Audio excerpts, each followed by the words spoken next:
we can get on with our lives. Alright, so Michael Elevator. And let's see, normally I do this with jacks or kings, but since Chan has requested, we will use the queens. Because Chan has signed the queen of clubs. Chan the Magic Man.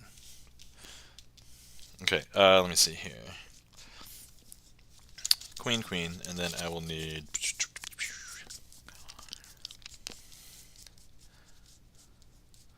Let's see here. I just realized this is going to be tough without some... Okay, no, we got this.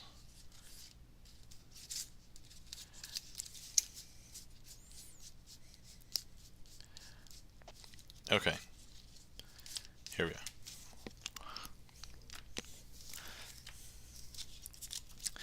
Alright, first trick, early trick.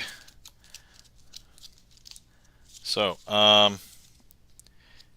here we have the 4 queens, and then here we have 3 black spot cards. Now, what I want to do is, I'm going to go ahead and place the 4 queens. Nope, these are the black spot cards. Let me do that again. Okay. Alright, so... Okay. I have the 3 black spot cards and the 4 queens. And what we are going to do is I'm going to go ahead and place the 4 queens out here. And we have the black spot cards over here. And what I'm going to do is I'm going to have the black spot cards pretend that they are zombies. You know, in the spirit of Halloween, it's coming up in a couple of days. Each one of the queens is a survivor of the zombie apocalypse. Jane the Magic Man says, I performed it last week and learned it just by reverse. Oh, awesome! This one, great. I am happy that you were able to pick this up. So, yeah, I'll do my, I will do the zombie apocalypse presentation. So, each of the queens has run to their own apartment building. And so, the zombies will now descend on the first apartment building. Like so. Now, here's the thing. That queen is a very resourceful queen. It was able to get through and make it to the apartment building and still survive. And so here, when the zombies descend, that queen is ready to get up to the top of the apartment building and escape. In this case, here's our queen of diamonds. Okay, next we have our second queen, and once again our zombies will descend upon our second queen. And that second queen is also resourceful, also survived the initial wave of the zombie apocalypse. And when she sees that the zombies have approached her apartment building, she has already gotten an escape plan ready to go, and she is able to run wherever she is up to the top of the building to escape the hordes of zombies. In this case, the Queen of Spades. Now, these zombies aren't like the mindless zombies that you would think of where they just run in. They've had 2 unsuccessful attempts, and they're like, wait, what if we try and surround the next queen? So instead of descending upon, they're going to surround that queen. But sure enough, that third queen also very resourceful and could see all around her. Has eyes on the back of her head, they say. And she was able to escape as well. In this case, this is actually Chan the Magic Man signed Queen of Clubs. And now finally, the zombies, they have no idea what to do. So they're like, all right, let's just go back to descending upon the last queen. Now, the last queen, you may not realize, is the Queen of Hearts. But not only that, this Queen of Hearts is a pilot. And in the apartment building, they're able to get to the top and fly their helicopter over the other apartment buildings. And they actually are able to pick up all of the other queens. Because look. And who did they leave in the dust? Why, all of our zombie friends, of course. And that, my friends, is Michael Elevator. Michael Elevator? Mike Elevator. I don't know how to pronounce it. I keep on wanting to add like an extra syllable in there, but anyway, that's my zombie apocalypse presentation of Mike Elevator. So thank you so much for the request, Chan. Hopefully you enjoyed. I've been trying to think of different ways to present that as far as like story-wise. Like I've been trying to think of tricks for Halloween because I'm probably going to do a couple for work in the next couple of days, but I haven't done them yet, so.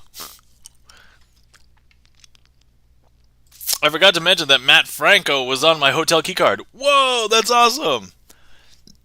But, I mean, that was, like, just as a promotional thing, right? Because he works in and around near your hotel, or the hotel that you stayed at, right?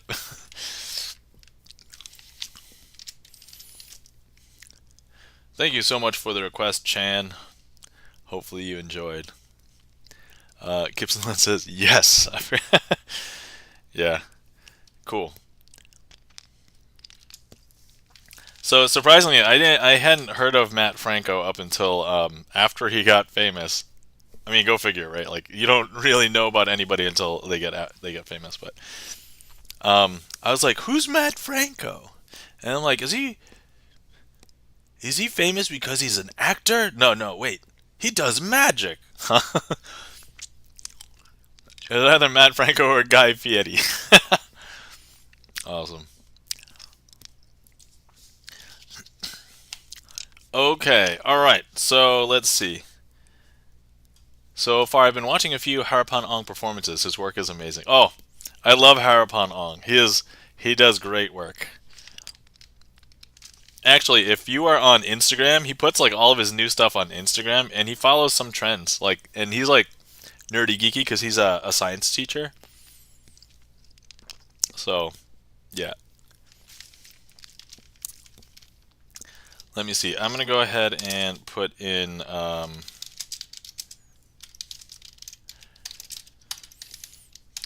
okay, this is the trick. I follow him too. Awesome. Sweet. Yeah. So, I love Harapan. Okay, I'm going to be just performing the finale for TwitchCon. So people who are here early, you guys get to see it live. Otherwise, everybody else gets to see it as a recording. Mostly so, after I'm done with the trick, I can clean it up. And you're probably wondering, why do I have to clean it up? Looks like it's just a bunch of cards, right? I mean, you'll see. So here I have two packets. As you can imagine, this trick is called red packet, black packet. This is a red packet of cards. This is a black packet of cards. So what I want to do is I'm going to go ahead and place them. So I'm going to show you that we have our black packet of cards here. So I'll place all the black packet of cards out like so.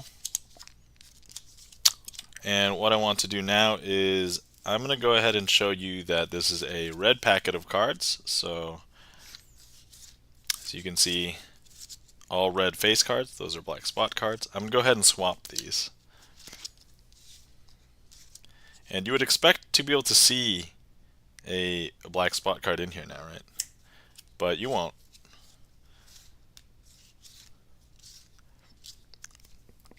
And so if you miss that here, I'll swap it again. And so it's you would still expect to be able to see a black spot card, but you still won't be able to. So these are all red face cards. Maybe if I did 2 at a time. Maybe if I did 2 at a time, right? 1 and 2. But no, that won't be the case. So the important question is, where are the black spot cards? And a lot of people would say down here. And normally there would be a joke in here, because sometimes there is, but today there isn't. And anyway, I wanted to do this trick because I wanted to show everybody this is the way that I ended the TwitchCon interactive workshop. But if you don't know where the black spot cards went, that's okay. You don't need to, because you are here at TwitchCon Las Vegas 2023, and it happened on October 20th. So that, my friends, was the finale of the interactive workshop. So, hey, welcome in, Chris M. Yee. How's it going? Thank you so much for the applause, Chan. Greatly appreciate it.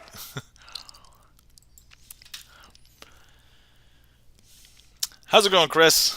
Welcome in.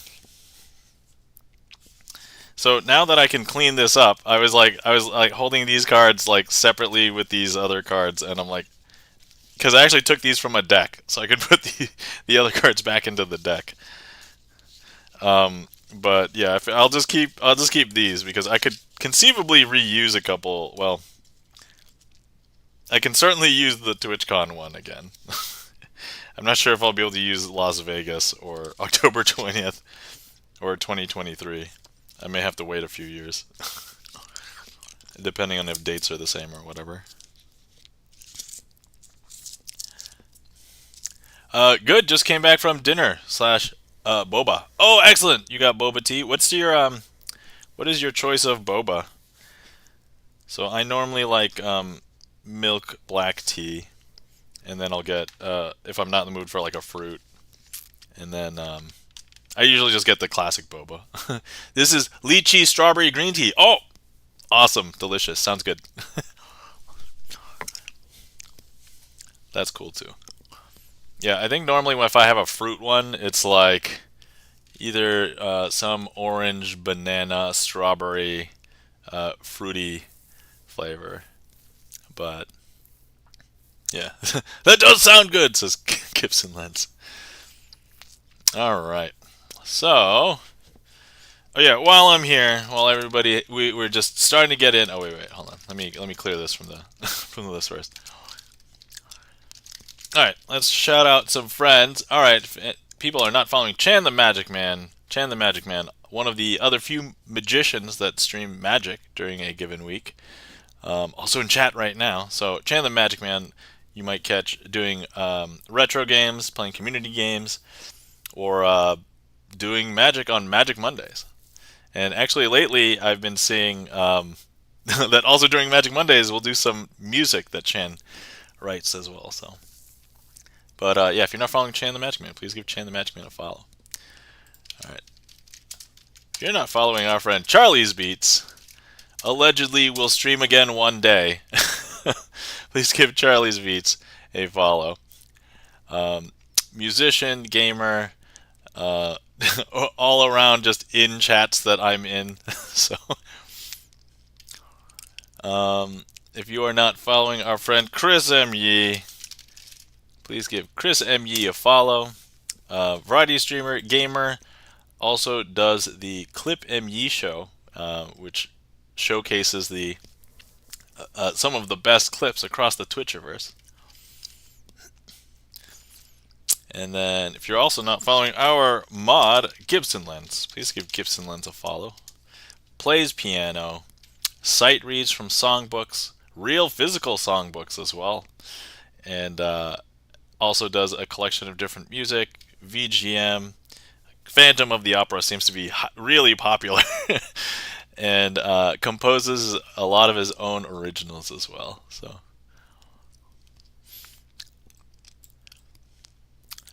All right. I think that was everybody in chat. So if I missed anybody, did I miss anybody? Shh, let me know. Okay, all right. So now that we've been on for, I feel warmed up. I feel warmed up a little bit. So for anybody who is here for the first time or is lurking in the background, hi, my name is Nam, also known as Crazy Asian, spelled with a K, 2 E's, and 3 N's. Yeah, long story short. That's how I spelled it, and now I'm stuck with it forever. But I like to do sleight of hand card magic. If you saw me at TwitchCon and we met, I probably showed you a magic trick and had you sign a card and got a selfie of you. I've started sharing some of them. I haven't shared all of them yet, so please bear with me.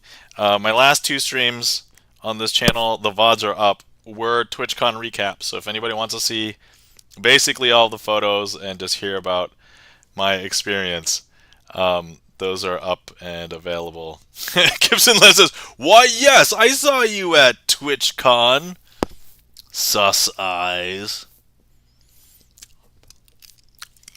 I think Gibson Lens, I was able to get a selfie with Bert every day of TwitchCon. So Friday, Saturday, and Sunday. I believe I got one. I don't think I could say that with anybody else. Everybody else that I got selfies with might have been a group thing or not one on each one of those 3 days. So, but yeah, so if anybody would like to request any magic, I have co-opted a streamer's song list, so you can select a trick from it, or you can random selection from it by doing !random. And yeah. And then we perform magic. And then if not, I will typically perform magic anyway. But sometimes I will babble for a long time because, you know, there's nothing in the list. So I am chatty.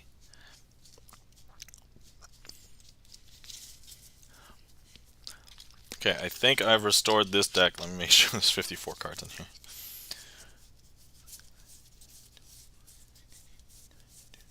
6, 28, 30, 32, 34, 36, 38, 40, 42, 44, 46, 48, 50, 52, 54. Oh, yeah. Okay, we're good. Sorry if you got me counting by 2s, but for those of you who count in English, have you ever come across this when you've been trying to count a bunch of things? And if you count 1, 2, 3, 4, 5, 6, 7, 8, 9, 10, you know, 1, 2, 3, 4, 5, 6, 7, 8, 9, 10, do you notice that you slow down around the word 7? But if you count by 2s, 2, 4, 6, 8, 10, 2, 4, 6, 8, 10, that does not happen, because I noticed that, and I'm like, why does that happen? Let me know if you noticed that, and then we'll discuss. And the fact that I've led you to start believing about 7, we may have already discussed, or you may know what I'm getting at. But anyway, for those of you guys who missed, I know I missed a stream last week because of TwitchCon. If you missed the deck sock, here's the deck sock.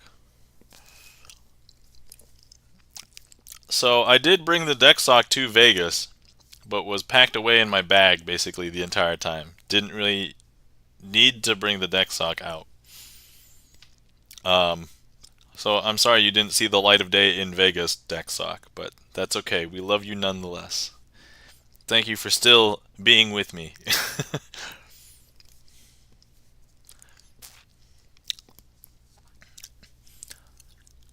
It feels slower because it takes longer to say 7. Yes. So 7 is 2 syllables, and all of the other numbers in English are 1 syllable. And so when I used to count cards when I was building like decks for Magic the Gathering or whatever card game, I would always count by 2s because it always felt too slow to say the word 7 verbally. And even if I tried to internalize it in my mind and not say it out loud, it still slowed me down because I thought the word 7 verbally. And so, yeah. Okay, so there were some tricks that I showed an awful lot at TwitchCon. So for anybody who wants to see basically what I showed as my walk around set, there were maybe 3 or 4 tricks that were like the most frequent tricks that I showed. And then I had a few other ones that I tapped into because I ended up hanging out with a group of people a little bit longer. Whoa, that was not one of them.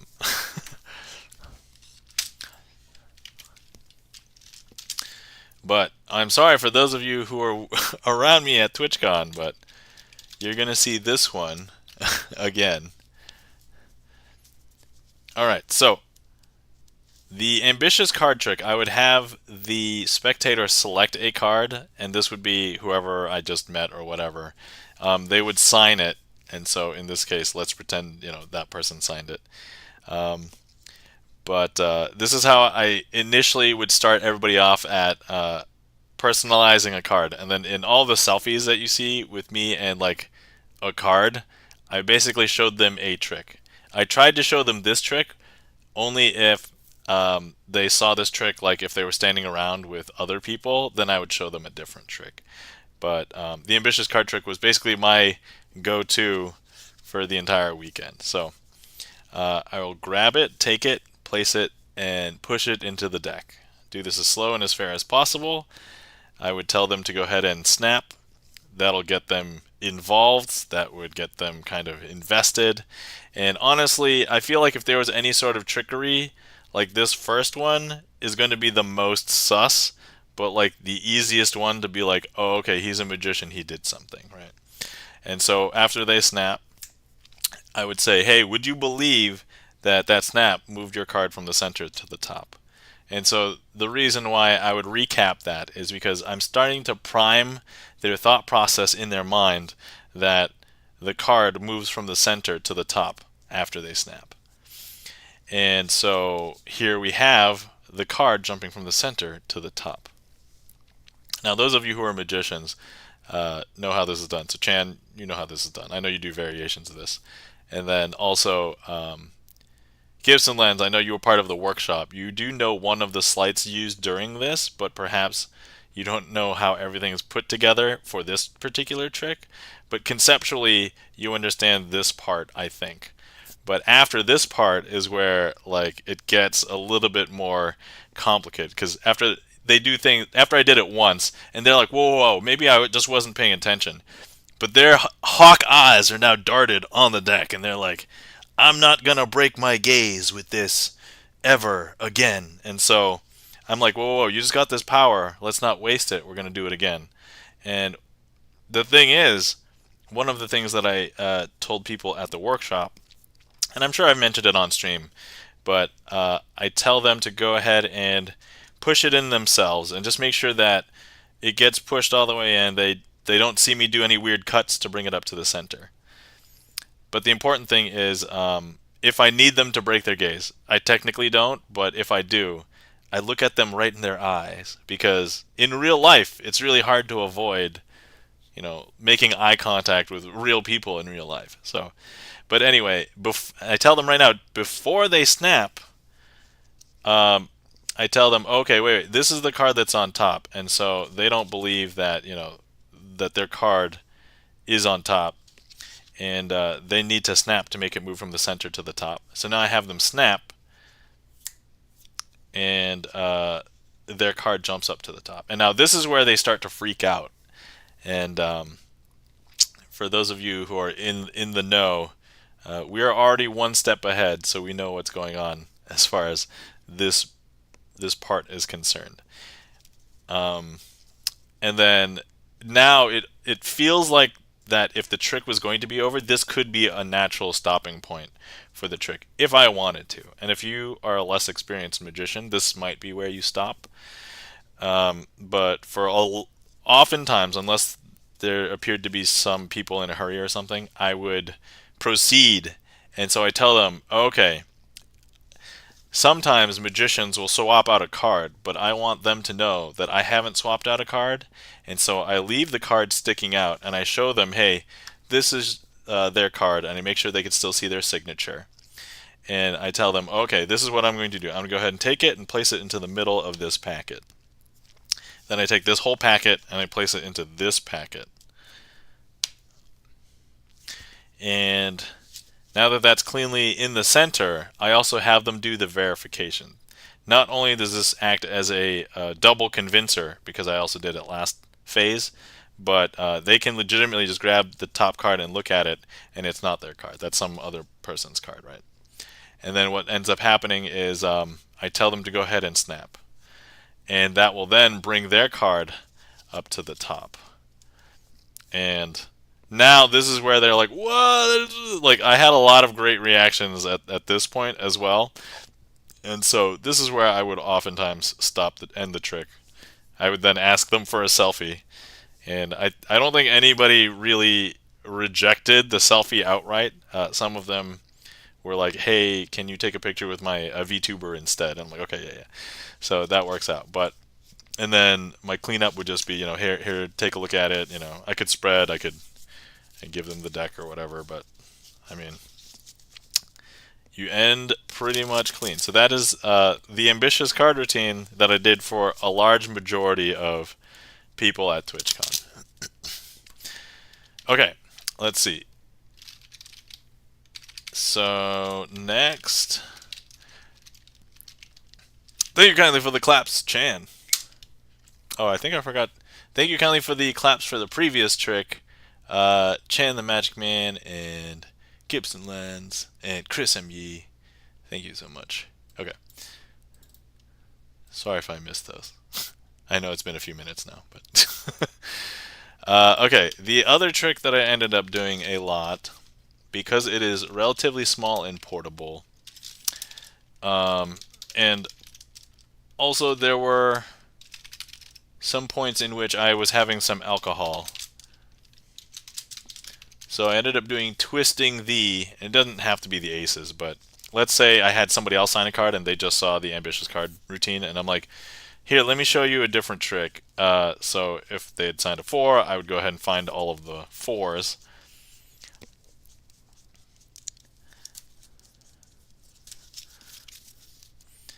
And whichever 4 that they signed, let's pretend that in this case they signed the 4 of spades. I would make sure that that's the last card that ends up showing up in the progression. So what I end up doing is, okay, so I show them that I have all 4 4s, and then I say, okay, this is what I want to do. I want to flip all of these cards face up, but one at a time. And when I do that, I want to go ahead and flip over a card and show them, okay, that's how normal people would do it. So I'm not going to do it that way. That's just kind of a demonstration, right? So what I want to do instead is do it in a magical way. So then I hold the packet and I give it a magical twist. And I say, whether you guys believe it or not, I've just flipped over one of the 4s. And oftentimes it was in an order in which I know how the trick is going to progress, so I could tell them, oh, okay, so the 4 of hearts is going to flip itself face up. And so now I can then reveal, look, the 4 of hearts has flipped itself face up. And I think a lot of people think that maybe isn't so secretive. It's like, oh, okay, maybe he somehow flipped the card open. But kind of similar to the ambitious card routine, they saw something once and now their eyes are locked and glued. And this is when I want them to stare at the packet. And so I'm like, all right, look at the packet, watch. And so you'll notice that I'm going to go ahead and give the packet another twist, and the 4 of hearts will turn itself face down, and the 4 of clubs will turn itself face up. And at this point, I sometimes get reactions like, no way, like that's not going to happen, there's no way, that's not possible. And then I go ahead and I show them, well, look, the 4 of hearts has turned itself face down, and the 4 of clubs has turned itself face up. I know, super weird, right?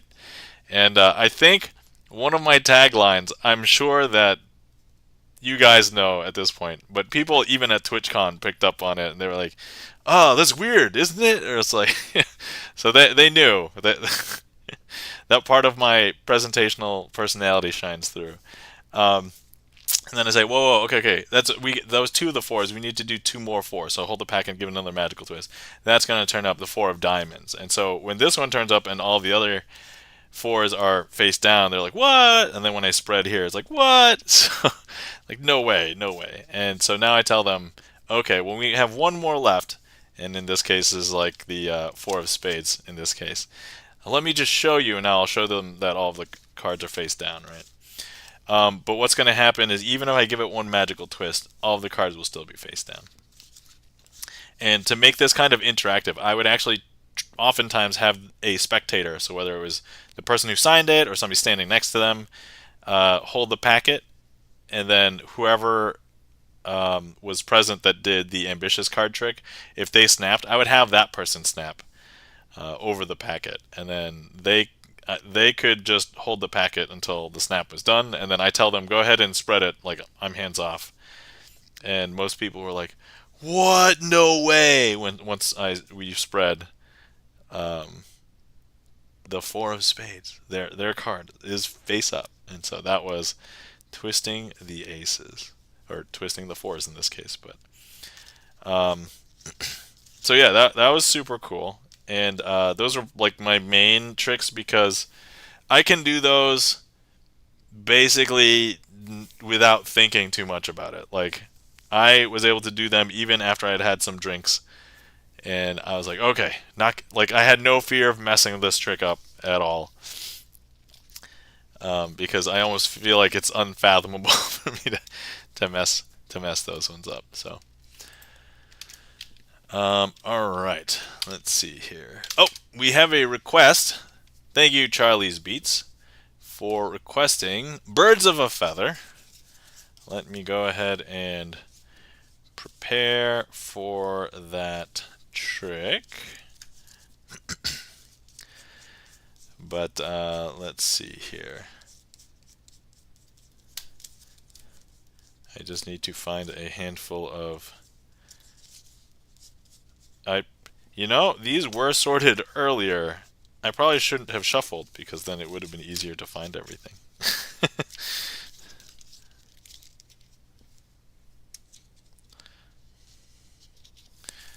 Okay, first things first, I'm going to have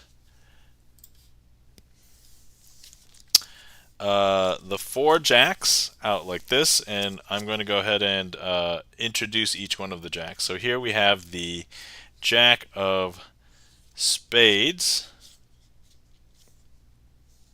and then we have the jack of hearts, then we have the jack of clubs, and then finally the jack of diamonds. I'm going to go ahead and leave all the jacks over here.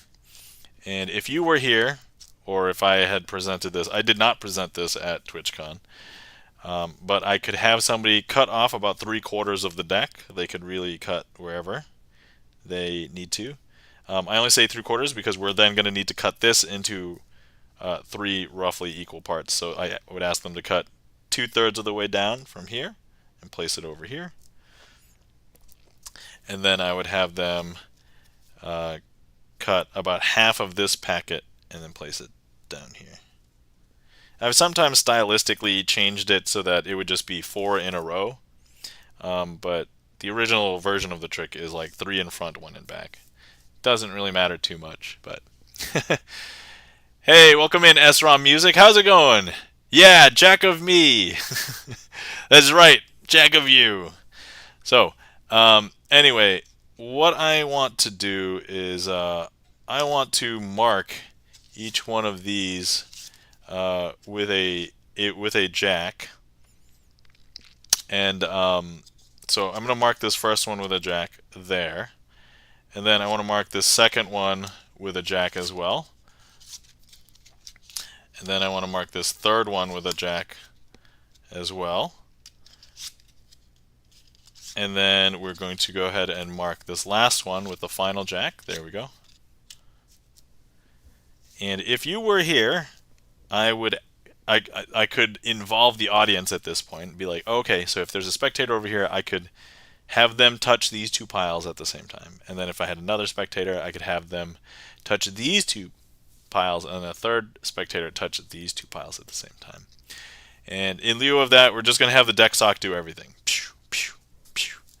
And if the deck sock didn't go pew, it wouldn't have simulated the spectators touching everything.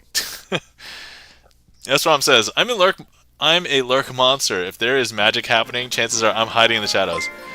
Charlie's Beats, thank you so much for the resub for 12 months. That's a year. Charlie, it is unbelievable that you've been resub for a year now. That's insane. Thank you so much. Spicy moist pumpkin squirts touches the piles. I appreciate it, Spicy. How's it going? First things first. Hey,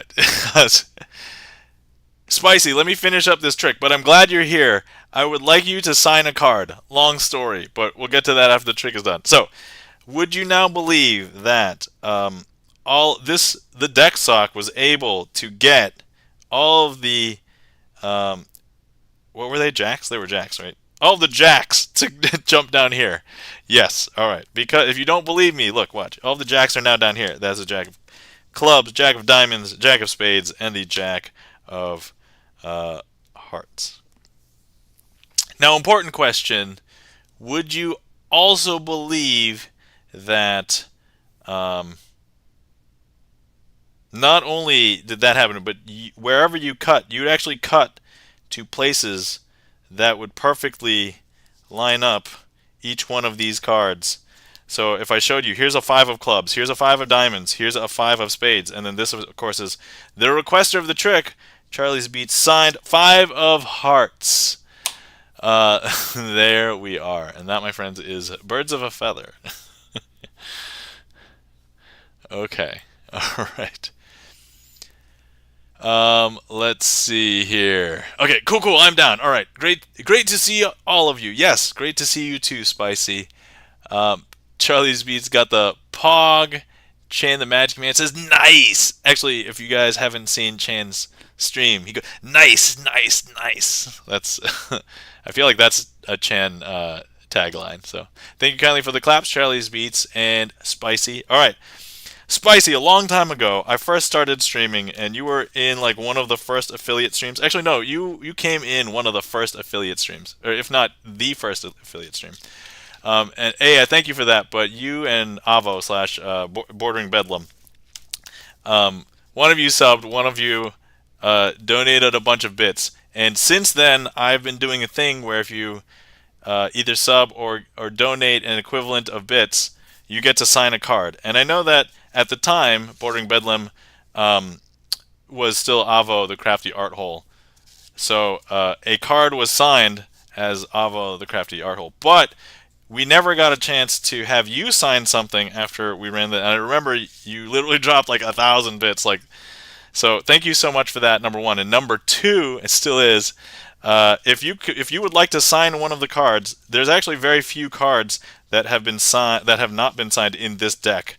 But if you would like to sign one of these cards, I would love to write, and since you changed your name some, I'd probably just write Spicy across one of these. So let me know which one of these you would like to sign. Spicy, yeah, I did that twice. Oh my god, Spicy, how dare you? I just wanted you to sign one for the first time. Ugh, okay. So, anyway, thank you so much for the support, Spicy. Greatly appreciate it. Again, for the second time. But yeah, so do any of these cards call out to you? Because I would love to just write Spicy on one of these. Sign them all? No, so one person per deck, because I don't want to be in a situation where one person drops a ton of money and then all of their names are on all of the cards in the deck. So that's, yeah. I always miss your stream. No worries, Spicy. I understand that there's so many hours in a day and people can't make watching everything. And there's so much stuff on Twitch, and once you have like more than a few Twitch friends, it's like impossible to keep up with everybody. So Yeah, thank you so much, Spicy. But anyway, Spicy, if you had to select one of these cards to see Spicy written on it, which, okay, the 10 of diamonds. Chan the Magic Man, thank you so much for the gift sub to Spicy. Oh my god, what the hell? Alright, let me get Spicy on the 10 of diamonds, and then we're gonna have to do a bunch of tricks as fast as we can. So here we go. Spicy. Alright, here we go. Spicy has now signed the 10 of diamonds. Alright, first things first, I'm gonna have to figure out what to do. My body is like, let me just figure out what trick I can do. Alright, first things first, we're gonna go ahead and lose Spicy into the middle of the deck. Like this. Clearly in the middle, and what we're gonna do is I'm gonna go ahead and shuffle it. So for those of you who don't know what's going on around here, during a hype train, I try and do as many magic tricks as fast as possible. And so right now, if you don't like things that will spoil your OCD, I'm gonna go ahead and shuffle face up and face down cards. Yes, I know, it's completely unfathomable, but we're doing it. So I'm gonna go ahead and shuffle like that, and I'm gonna push these together like this. Okay, so you're gonna see a bunch of cards just all messed up, right? So here's some face down, face up, face down, face up. Here's how messed up it is, right? So we have a back to a front, we have a front to a back, we even have a back to a back, and so what I'm going to do is we are going to actually wait. Did I do this? I don't know if I did it. So back to a back. Right. Okay. All right. Here we go. Now what we're going to do is have the deck sock fix everything for me. Deck sock, go fix everything for me. Hey, look at that. The deck sock is now going to repair the entire deck, with the exception of one card. One card right here. That's the one card. And actually, if you guys didn't know, the one card that it did not repair was actually our newly signed 10 of diamonds by Spicy. Thank you so much, Spicy, for the support. Oh my god! Thank you so much for the additional bits! Holy crap! We're at level 2 already? What the hell is going on here? I'm not ready for this. I need a deck sock now. I mean, everybody needs a deck sock right now, right? Okay, let me see. First things first, I'm gonna go ahead and find some cards. Actually, do I need a particular... I don't know if I need any other... Let me see here. Oh my god, there's so many... Chris M.E., thank you so much for the gift subs! Holy crap! Okay, alright. I'm gonna wait for the emotes to clear before you see... Because now... Okay, well the emotes have now cleared. Okay, holy crap, thank you so much. Alright, so first things first. We have the 410. So we have 1, 2, 3, 4. And what I'm going to do here is... we're going to do something with these 10s, and what I'm going to show you is that if I have the 4 10s, if I just show you that some people think that the 10s are... Oh my god, Andrew Ward, thank you so much for the resub.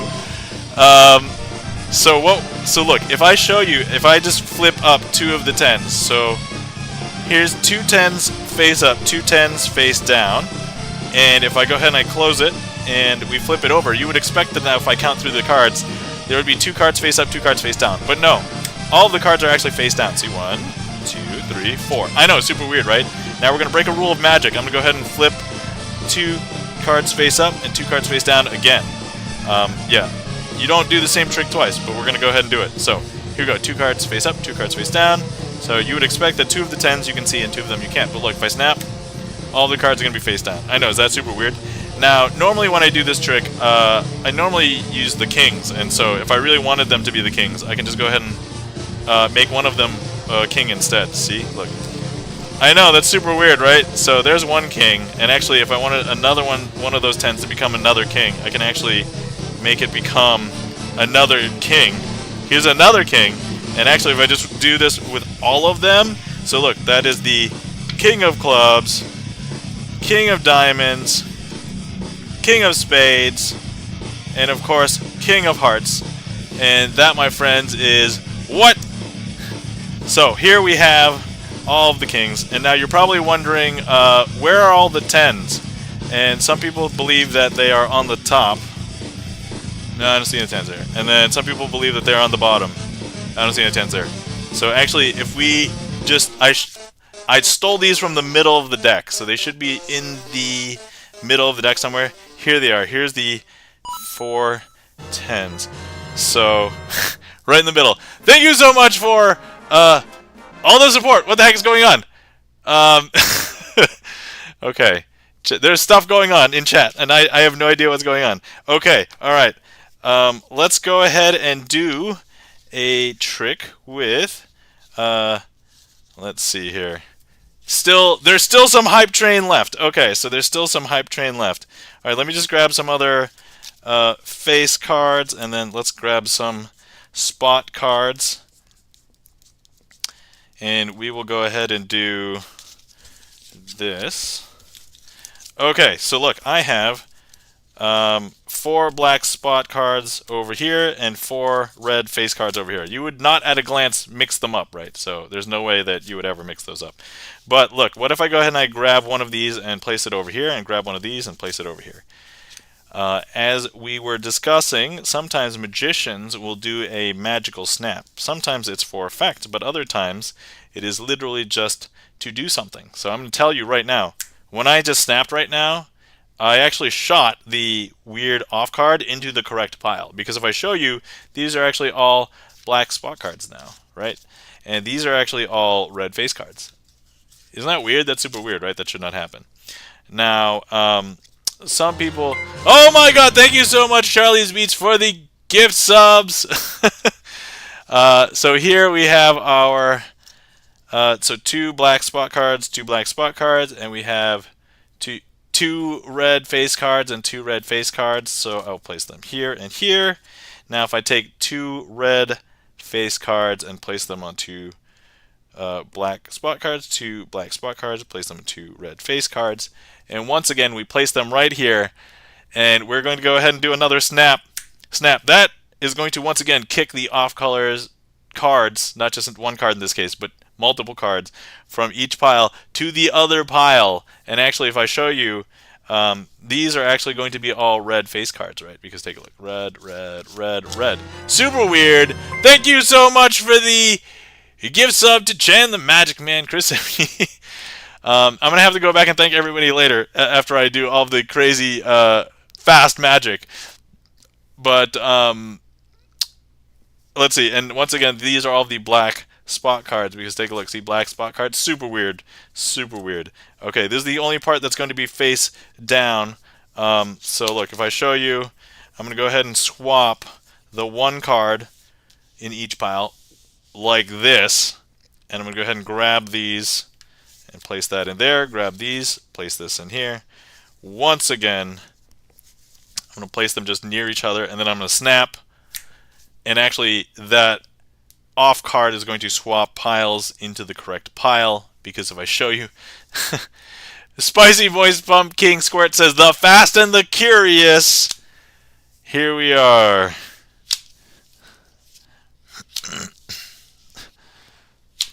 And that, my friends, is another trick. Oh my god, so those last gift subs actually kicked us into another level of hype train. So now I have to keep on going. I have to keep on going, guys. All right. Hold on. Okay, so here we have the 4 kings. The 4 kings are going to be robbing a bank. I'm just going to do this the normal way because I don't know how to make up a story and go fast as well. So here we go. We have the king of spades. We have the king of diamonds. We have the king of clubs. And of course, the king of hearts. What the heck is going on? Chris M.U., thank you so much for the gift sub to Esra Music. Okay, king.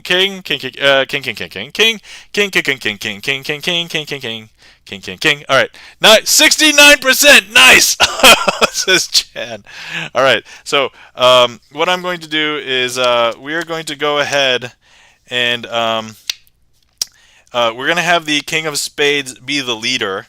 And what I want to do with these other kings is actually I'm going to go ahead and place them into 3 different parts of the deck. So this one is going to be robbing the bank. So they're going to rob the safety deposit boxes. This one will rob all the cash registers because this bank doesn't empty the cash registers at the end of the night for some reason. This king is going to go ahead and break into the vault and steal everything in the vault. And then this one is going to remain on top to be the lookout. And so if we just go ahead and give them a few seconds to rob the bank, because in all great movies, that's how long the break-in montage takes. And of course, this one sees the cops coming and says, "Yo, yo, yo, the cops are coming." And then also sees the feds coming. "Oh my God, look at all the feds, they're coming." And then this one also sees the CIA. It's like, why the hell is the CIA here?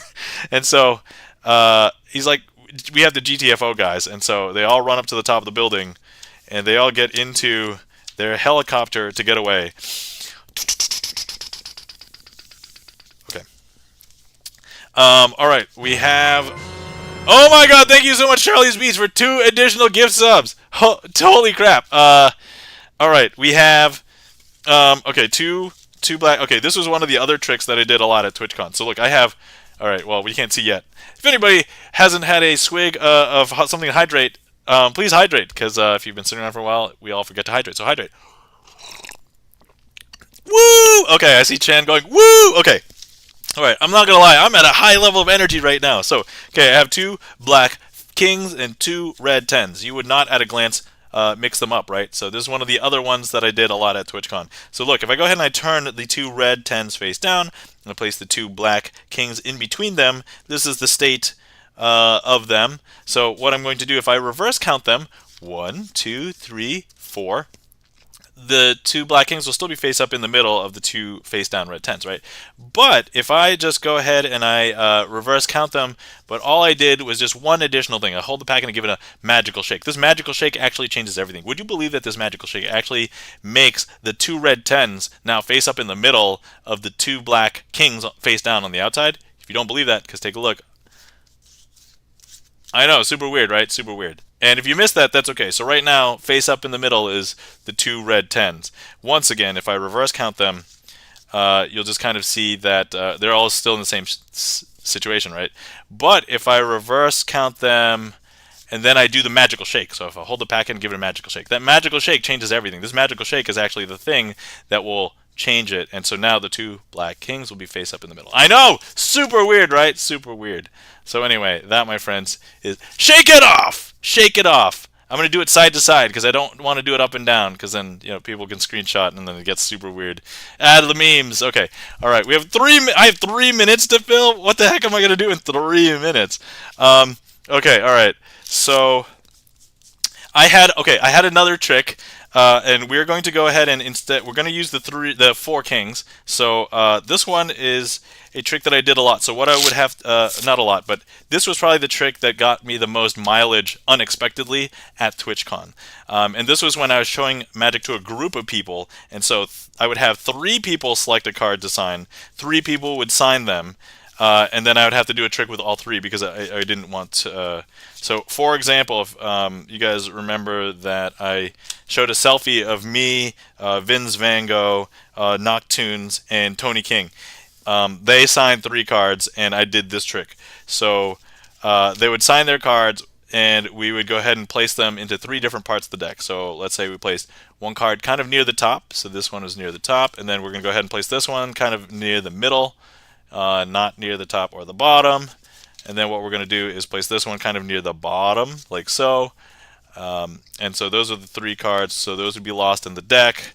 We could do a quick shuffle and cut. And what would happen is, even if I did some weird shenanigans, they're all in 3 different parts of the deck and not like...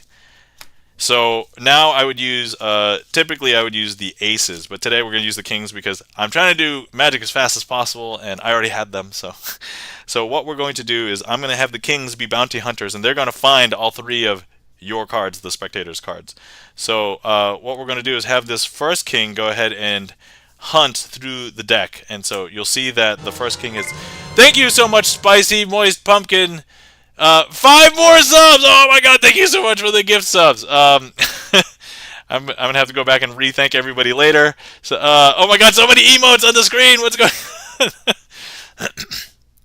on? We need more. Okay, hold on. Wait, I'm holding the deck up here. All right, I'm not cheating. I just there's just so many. Chris M, thank you so much for the bits. Holy crap, what's going on? Okay, thank you so. Oh my god, I just realized what the implication of that. That means that's additional hype train level. Excuse me. Okay, level 5 complete. Thank you so much for all the support, everybody. Okay, so we just had the first king disappear, because now if I show you, here's the king, and actually the first one has disappeared. Okay, so now we're going to have the second king. The second king is going to go bounty hunting in the middle of the deck. And so if we just go, actually that second king is now gone. And now if we do it for the third king as well, that third king, we're going to go ahead and, here we go. For as raw music, I can't do a forever train. But look, if I show you, look, so all the kings are gone except for this one, and now this is the last one. And those of you who don't know, Mike 2600 signed this one, and he is also a magician. And if you didn't know, he can also make cards disappear just like this if he wanted. And so if I show you on the top, there's no kings on the top. If I show you on the bottom, there's no kings on the bottom. But where are all the kings? You're wondering. Well, I told you that they were hunting through the deck for all 3 of those signed cards. And if the spectators were here, I'd be saying, your signed cards. So here, I'm just going to go ahead and spread. And we have the 4 kings face up in the deck. But actually, if I go ahead and I separate the rest of the deck, there happens to be 1 card in between each one of them. By the way, I hope everybody remembered what those first 3 cards were, because I actually don't, and I didn't note them, and I didn't tell chat to note them. But just trust me, these are the same 3 cards, because these would be the same 3 cards that were signed initially. And if you're watching this on a VOD or on YouTube later, you can rewind and you can see what the 3 signed cards were. But they would have definitely had to have been the 5 of spades, the ace of hearts, and the Joker signed by Young Fika. So yes, that is, okay, so now, I gotta find some more trick to do. Okay, so what we're going to do is, I have, is this one, I think I want to do, okay, so this is what I can do. So look, I have the 4 kings, I might as well just use the 4 kings again.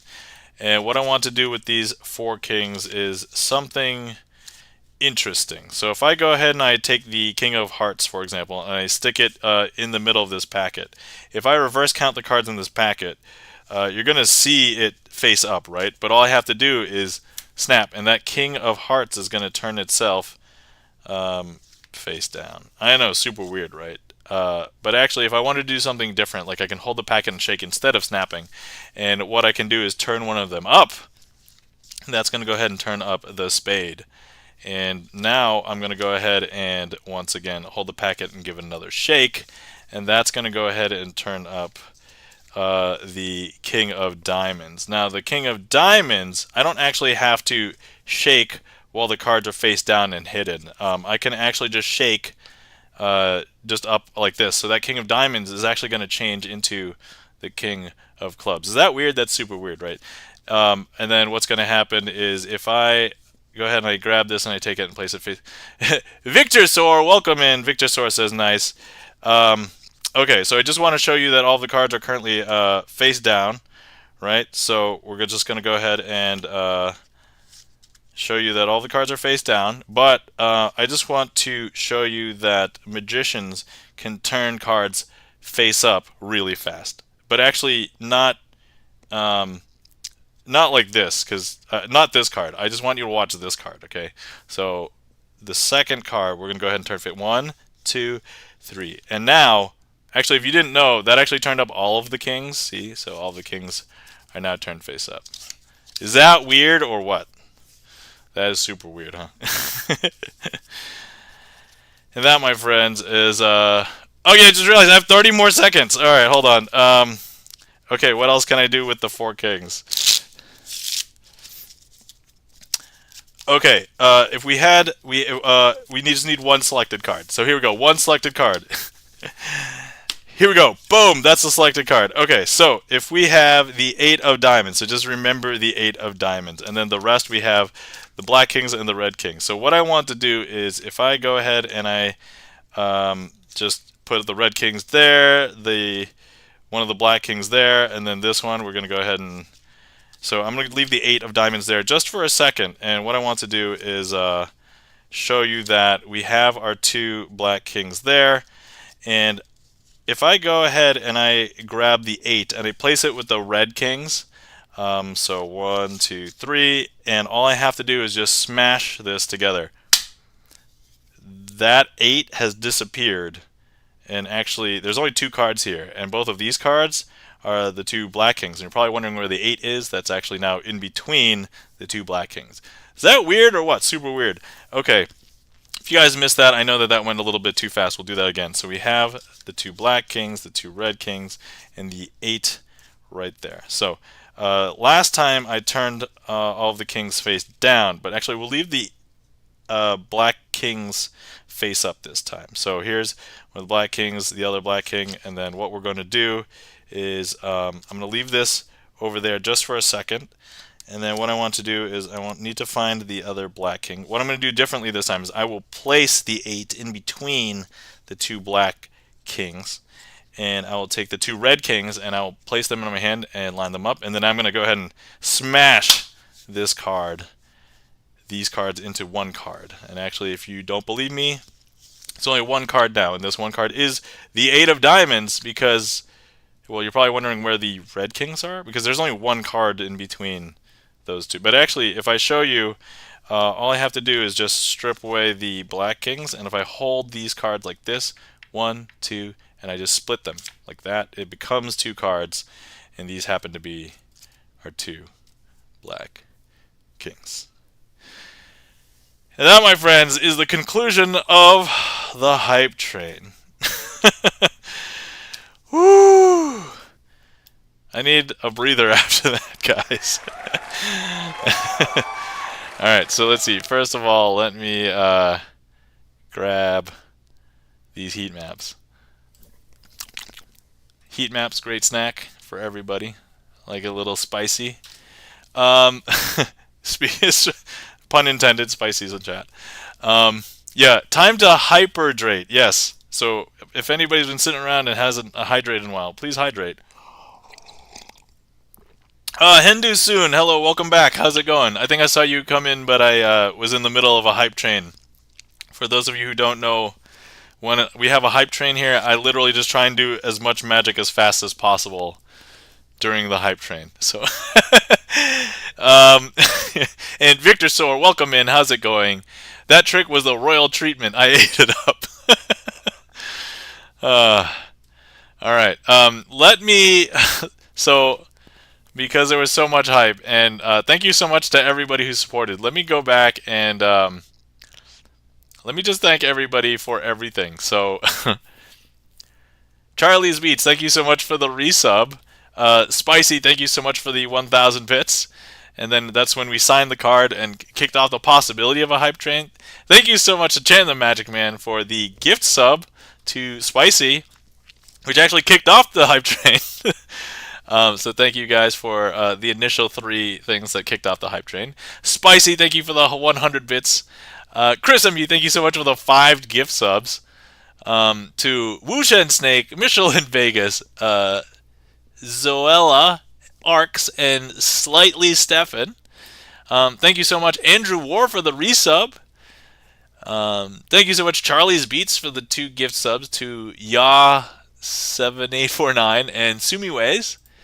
And thank you so much for the gifted sub to Chan the Magic Man, Chris M. Yee. Thank you for the gift sub. And thank you so much for the gift sub to SROM Music, Chris M. Yee. Thank you. And then Charlie's Beats, thanks for the gift subs to Bean Brian and Delta Crab Music. Nice, we got one for Delta Crab. Spicy, thank you for the 5 gift subs to Run Reset Run, Tambourine Goddess, Up Left Dreadful, Sendai Sweetie, and the Element of One. Thank you so much for the 500 bits, Chris M. Yee. That was so hype. Thank you for all the support, everybody. Thank you so much. Let me also read some of the chats. I did try and read them, I think, as I was going through, but I just want to make sure I didn't miss anything. So, let's see. Yeah, it was awesome. Still is. Yeah, I did that twice. Yeah, Spicy. Thank you so much. Now, the signer of the 10 of diamonds. I'll just go ahead and show that on stream. Yeah, 10 of wait, that's not the 10 of diamonds, that's the 10 of hearts. Hold on. Okay, there you go. Spicy sign 10 of diamonds. That is now the correct. Okay. All right. Let's see here. Whew. Hold on, I'm still breathing. Breathe in, breathe out. Breathe in, breathe out. Indeed. Okay. 10 of. Okay, we got the 10 of diamonds. Yo, thank you. You're welcome. Hype! Let's go! Says Spicy. Chan's like, you're welcome. Love it. All right. I am sucked in. Go, go, go. I was going, guys. I was going. I actually feel like I might have broken a sweat. Like, I need a deck sock now. Oh, everybody needs their own deck sock, right? So, can't be. Let's see. Legend Chris M. Yee says Chan the Magic Man. Henderson says hype. We got a lot of emotes from Charlie and Chan and SROM. Lol, I think I am freaking out, says Spicy. What? Hype, hype, hype. Let's see, what else? The Fast and the Curious. I did like that, the Fast and the Curious. How? Nope. Thank you so much for the emotes, everybody. You got this. Stay hype. I'm staying hype. I was staying hype. I'm staying hype now and the hype train's over. Ooh, payday. Don't stop the train. Yeah, 69 nice. All right, so much hype. The fuzz is here. Oh my god. Forever hype. Yeah, I don't know if I could stay doing that forever. But I don't know. I've never had to like... Okay, maybe I'm not going to jinx it, but like... I don't know what I would do if I had to fill like a straight hour of really fast magic. 3 minutes maybe. 8 more tricks. Let's go. Yes. We need more. Yeah, also partially thinking of like, what trick can I do next? What trick can I chain with this one? What trick would go well? Do I have to spend too much setup time for this next trick? Like, you know. Sendai Sweetie says, thank you for the gift sub. Thanks for hopping in, Sendai Sweetie. That is an I, right? Sendai, not Sendal. Yes, Sendai. Okay, cool. Those sneaky kings. Yes, those sneaky kings are super sneaky. This trick really just turned up the hype. Yeah. Okay. All right. Whew. Okay, now I think I'm catching up. Thank you kindly for all the claps and the applause, everybody. Thank you so much for the claps. Spicy, Gibson Lens, Ryan B, Hendusoon, Obi-Wan. Let's see. The trick is the royal treatment. I ate it up. Yes, you were going well. Love the hype train idea. By the way, I mean, I kind of stole the hype train idea from musicians that will do like song requests, and I'm like, well, I don't know if I could do trick requests, but I could do magic as fast as possible, and so that's what we do now. Victor Source says very good. Let's see. Yeah, I should try that. Hype train is your own version of double speed. Yes, Obi-Wan, welcome in. How's it going? Wait, did I say? I think Obi-Wan clapped. So yes, I knew you were here. I don't think I said hi. Mark Rise, welcome in. How's it going? Uno and Magic the Gathering. Scandal. Oh my God, you are asking for scandalous shuffle with Uno and Magic the Gathering. Okay, we're gonna get to that redeem in a second. Victor Soar asks, how long have you been a magician? I would probably say 4 years. I mean, I've been studying magic for 4 years, like seriously. I only knew like 2 card tricks when I was a kid, but I never actually did anything more seriously than those 2 tricks until like 2019. And then I seriously got into it, and I learned like a lot of stuff. The entire first year was literally free resources from the internet, so it was all just like YouTube videos, free articles. I signed up for surprisingly, if anybody is super interested in getting into Magic, and you do want some good sources, not all YouTube videos are the best. You do have to use some time to sift through and find some good ones. But if you just sign up for mailing lists for some Magic stores online, they will typically send you some free tutorials for some Magic tricks. And the ones that they send you for beginners are very generally professionally made and easily accessible tricks for anybody. So I would recommend that if anybody is interested in going down that path, start with free resources and signing up for like Magic Store mailing lists, because you will just get free tricks mailed to you that are within the realm of beginner level. So let's see. Hi Chan, hi chat, hi Mark Rides. Can you do a trick with the combined cards after the Scandalous Shuffle? That is an interesting question, Mark Rides. Let me think about that. I'm gonna say no, just because the Uno cards and the Magic cards are actually two different sized cards, so it makes it really tough. Chat getting you to do Magic cardio. Yes, I gave up on the reality for a few minutes. Let's see.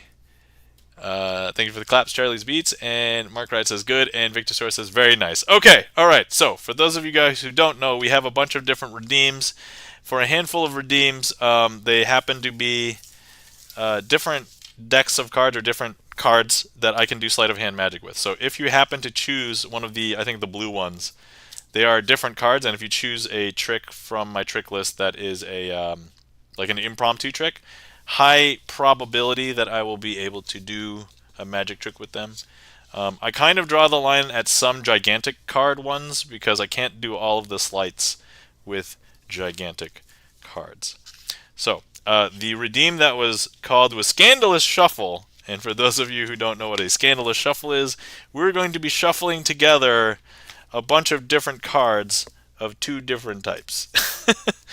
And so I have a handful of cards from these various types just slightly nearby, and we are going to do the Scandalous Shuffle. Alright, I see the dad joke redeem. We will get to that after the Scandalous Shuffling. Okay, first things first, I have a legitimate Uno deck where I took away most of the duplicates except for a few wild cards. And then we have a bunch of magic cards. This is not a legit magic deck. It is just a bunch of cards that I use, Magic the Gathering cards. Like there are lands, there's the card Sleight of Hand, multiple copies of it, because, you know, appropriate. And then, so we're going to be shuffling together Uno cards and Magic the Gathering cards. Okay. I may need to do this in 2 phases because this feels a little thick.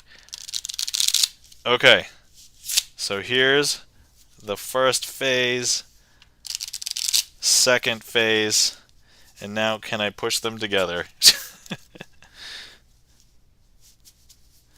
Alright, and now this, my friends, is a Scandalous Shuffle involving Uno cards and Magic the Gathering cards.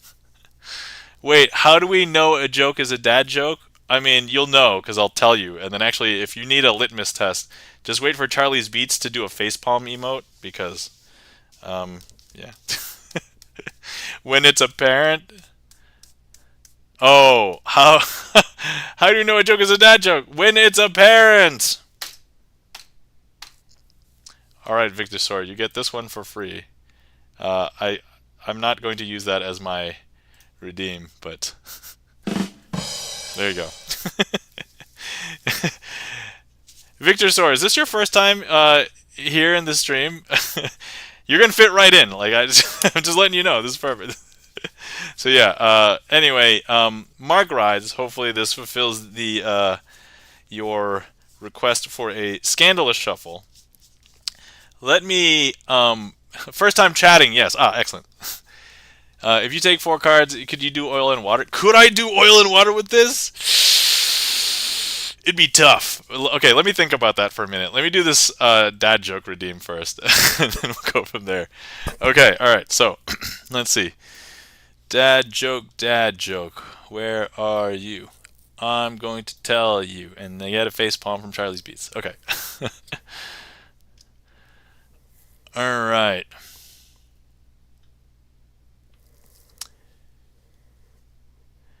Okay, guys, did you hear about a new type of broom that was just released in the United States? Did you guys hear about that new broom that was just released in the United States? It's sweeping the nation.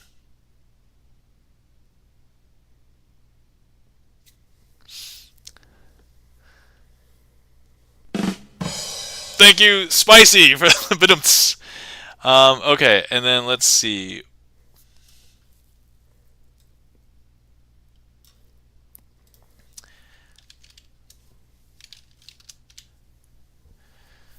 So there was a girl that said she recognized me from a vegetarian club. There was a girl that said that she recognized me from a vegetarian club. But I'm sure I've never met her before.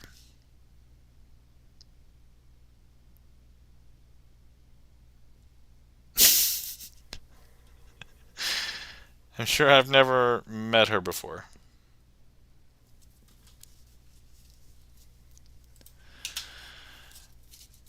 Alright, there we go. Chan the Magic Man, thank you so much for the dad joke redeem. Hopefully you guys enjoyed or hurt your faces for that one. I guess those are, yeah. There you go. Okay. I'm going to say I don't think I can do Oil and Water with Uno and Magic the Gathering cards. However, I think I could do it with Magic the Gathering cards and Disney Lorcana cards. Would that work? No, because the backs still look different. So that would not. No, I cannot do Oil and Water with them. That seems like giving away too much. So not only are these the wrong size, but they are also the wrong. Oh, now you guys are gonna get to watch me suffer separating these. Oh wait, we do have a request from Charlie's Beats. Thank you so much for the request, Charlie's Beats, for Hair Razor. So let's see.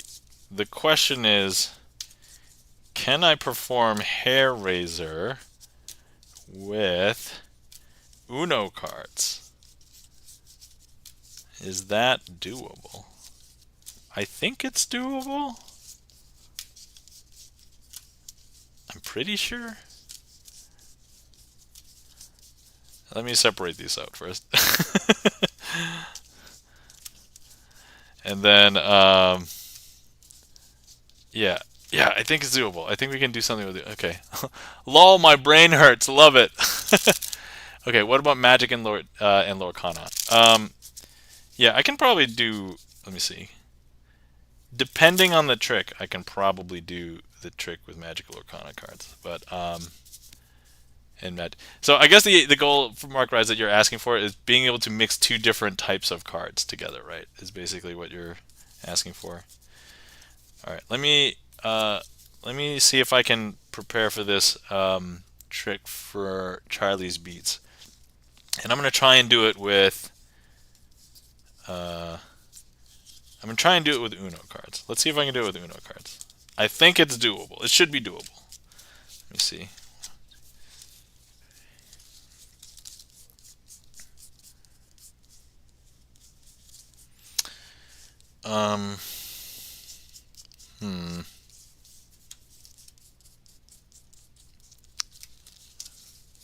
Boom, boom, boom, boom. Okay, let me double check. So if I do this, this should be 1, 2, 3. This can be this. this can be this. This can be this. Sorry, I'm just talking to myself to see if I can do this trick with Uno cards.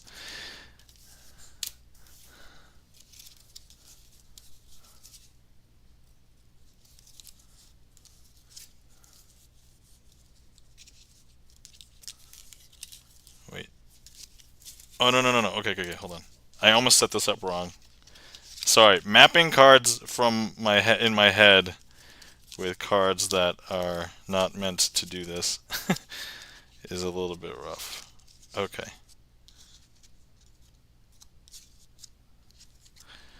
Okay, all right.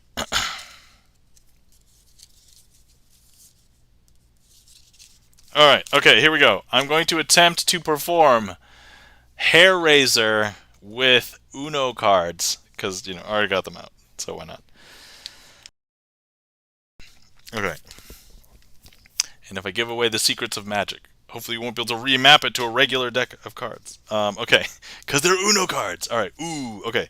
So first things first, this trick is going to require a red 1, 2, and 3. And then I'm going to need 2 helper cards to go along with it. And those 2 helper cards are these wild cards.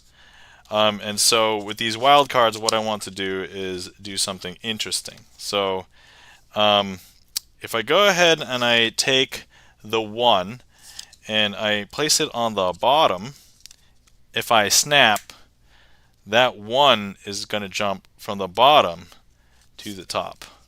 Is that weird? That's super weird, right? Now, look, if I go ahead and I grab the 2 and I place so the 2 is on the top, right?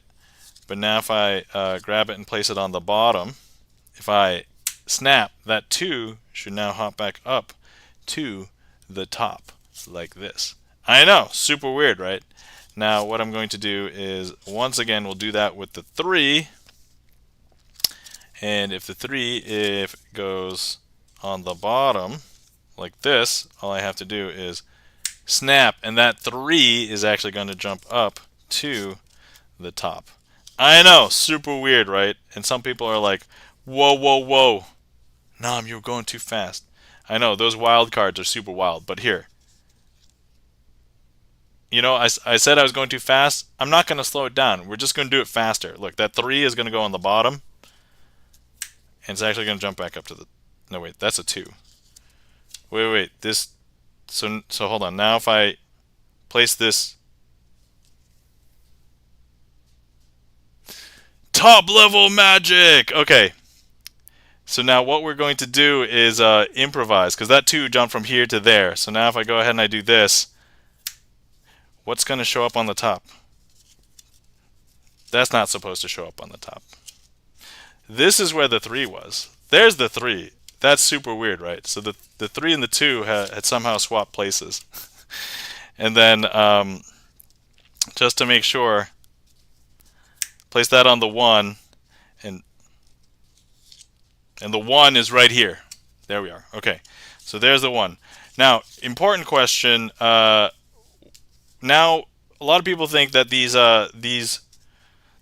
wild card, that wild card, this wild card, and this wild card are the reason why these magical things have occurred. And actually, that's not really the case. It's actually the 1, 2, and the 3. So here, actually, I still, yeah. So if I go ahead and I stack up the 1, 2, and the 3 like this, like so, and if I just go ahead and I here's the thing. So now that I've quote unquote messed up the trick, I'm trying to recover this last part of the trick because I'm not in the best situation to to proceed with the trick. So look, I have this wild card over here. We have, and we are just going to cry for a moment. Let's see here. So what I have to do now is, hold on, is this one a, this one a... Okay, so here's a wild card. There's a wild card. And then what we're going to do is move some cards surreptitiously. All right. And so yeah, here, and we're just going to go ahead and leave the 1, 2, and 3 out here. All right. I think the thing that messed me up was that these are Uno cards, but also I can probably make this a boss trick. So look, just to prove that the 1, 2, and the 3 are the magical things, let's just go ahead and cut somewhere like here. And there's going to be a card that I can hopefully use as a magic wand. So let's just use the card that we cut to. So what card was this? This happens to be it's a red reverse. And if I go ahead and I tap the red 1, 2, and the 3, that will change all of these to be all of the 4 colored reverses. And that, my friends, is Hair Razor, but like from my end, a little bit jankified. Quite a bit jankified. So, and yeah. But anyway, this is a nice rainbow. See, R for rainbow, right? Because like, it's actually, wait, Roy G. Biv. So this is almost Roy G. Biv order. We're just missing a bunch of other colors. Okay, that was hard, guys. I'm not gonna lie. Anyway, for those of you guys who have never been here before, I have things called boss tricks. So I'm probably gonna make Hair Razor a boss trick, even though I think if I was using like regular cards, it might have been okay, and maybe I might have not messed up. But meh, it's all right. I need to give myself some homework. I actually hadn't had a boss trick in a little bit, in a few streams. So, all right, Hair Razor. It's mostly just homework for myself. But anyway, you guys got a free Uno redeem. Look at that. Okay. Okay, you made nice recovery, IMO. Okay, yeah. I think it would have been nicer had I not had to jumble some cards around near the end, but otherwise, like, I don't think I gave anything away, per se, but it wasn't like... So, for a boss trick, I don't have to reveal a secret of magic. It's just if I mess up my presentation somehow, then, like, I'm not happy with it. So it's like... So there have often times I've had a boss trick where it's literally just, oh, I just messed up saying something, or I was just like, oh no. But anyway, yeah, I'm trying to get better at like recovery, and so that time I'm sure you could tell when I revealed the 2, and I'm like, whoops, should have revealed the 3. So I just swapped 2 things. But then after that, I was like, oh no, I'm in the wrong state. So okay, let's see. Going back to the whole, is there a trick that I can do with, let me see here. There is one thing that I can think of that I've done before that I think I can do to fulfill Mark Ride's request. So let me see if I can pull it off right now. Let me see here.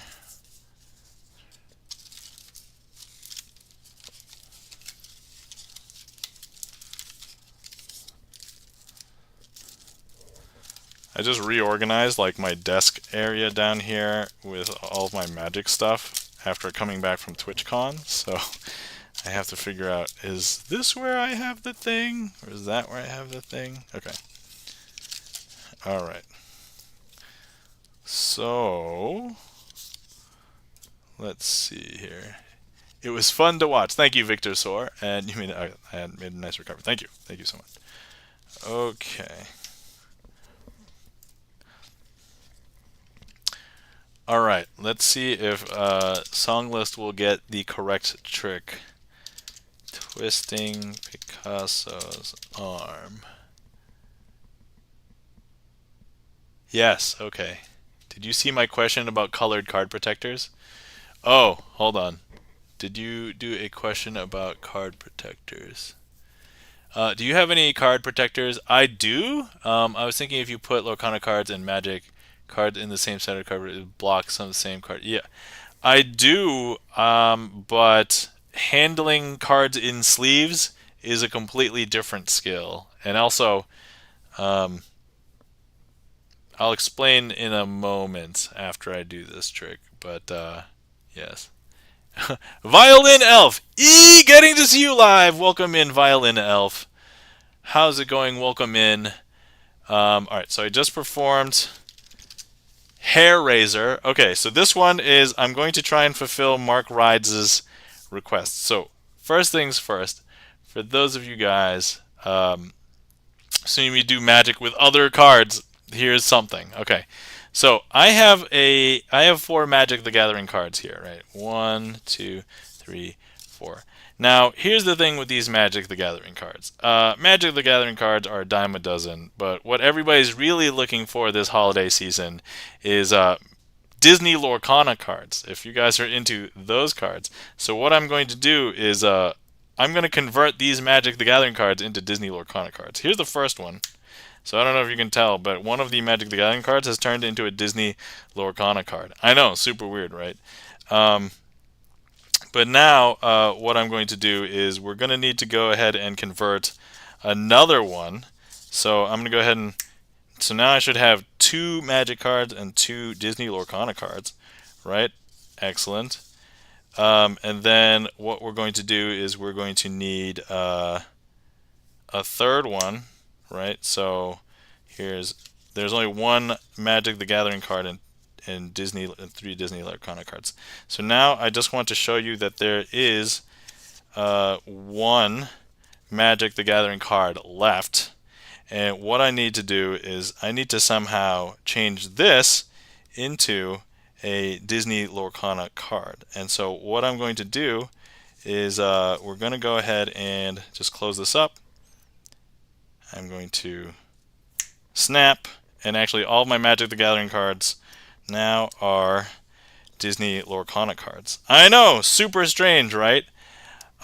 So importantly, if you were here, what I could do is I could spread out all of the cards, and you can inspect and just make sure that there's no Magic the Gathering cards here, because these are all the highly coveted Disney Lorcana cards. So that, my friends, is Twisting Picasso's Aces with Magic the Gathering cards and Disney Lorcana cards.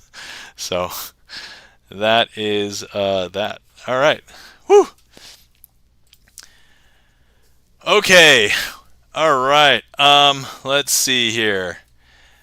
So Mark Rides, that was kind of inspired by you. I know I've kind of done that before, but like that was one of the easiest ones I could do with like cards with different backs and fronts and all that. So, but hey, welcome in, Witch Hannah. How's it going?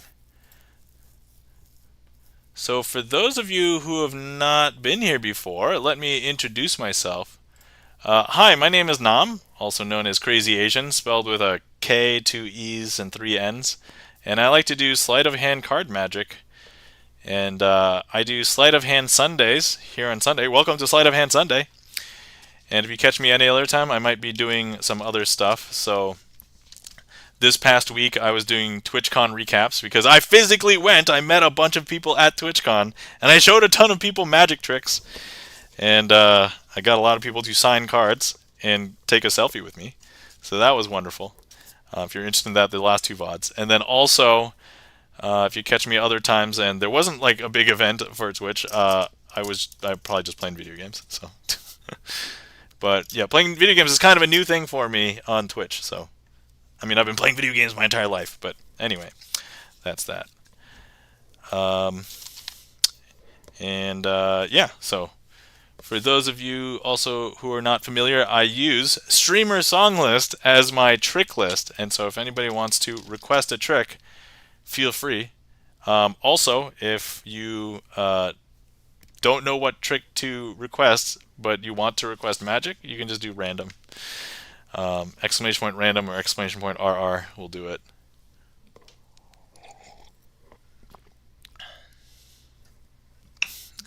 All of the tricks are sleight of hand. Nam has made no deals with 100% ownership of his soul.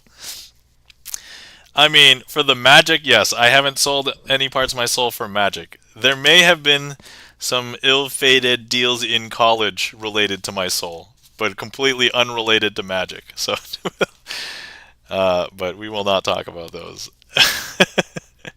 But yeah, let me just show some of the new arrivals in chat some stuff. So, some of the things that I do say that all of the tricks that I do are sleight of hand magic. So, for example, if I show people what card this is, they'll say, "Hey, that's a three of hearts, right?" But if I go ahead and hold it and I shake it, and that'll change into a five of spades. And some people think that if I switch it back, it'll switch back. But actually, TwitchCon was cool. I've watched streams from the TwitchCon. Yeah, TwitchCon was awesome. I had a great time, so it was wonderful. But I'm going to go ahead and just change this again. That's going to change to an 8 of hearts. And then some people think I have to change it back. But no, I can change it to whatever I want. So if I wanted the four of clubs, there we go. That's what I changed it to. So I have something quick and visual. There's some tricks that are more cerebral. And a lot of people like the visual ones when they first start. I really enjoy the cerebral ones. I think one of the most popular ones in my chat is the Devil's Elevator. So as a recommendation, if I know that there's a bunch of people that enjoy that trick in chat right now. So, I'm just going to go ahead and show off this one. So this is a color change. A color change is when I make a card change from one thing to another thing. And so this is the 7 of spades signed by our buddy Mark Rides, who is in chat right now. So there we are. Kisogo plays, welcome in. How's it going? Magic, MAGIC, magic. Okay, it looks like we have a trick request. This is a trick that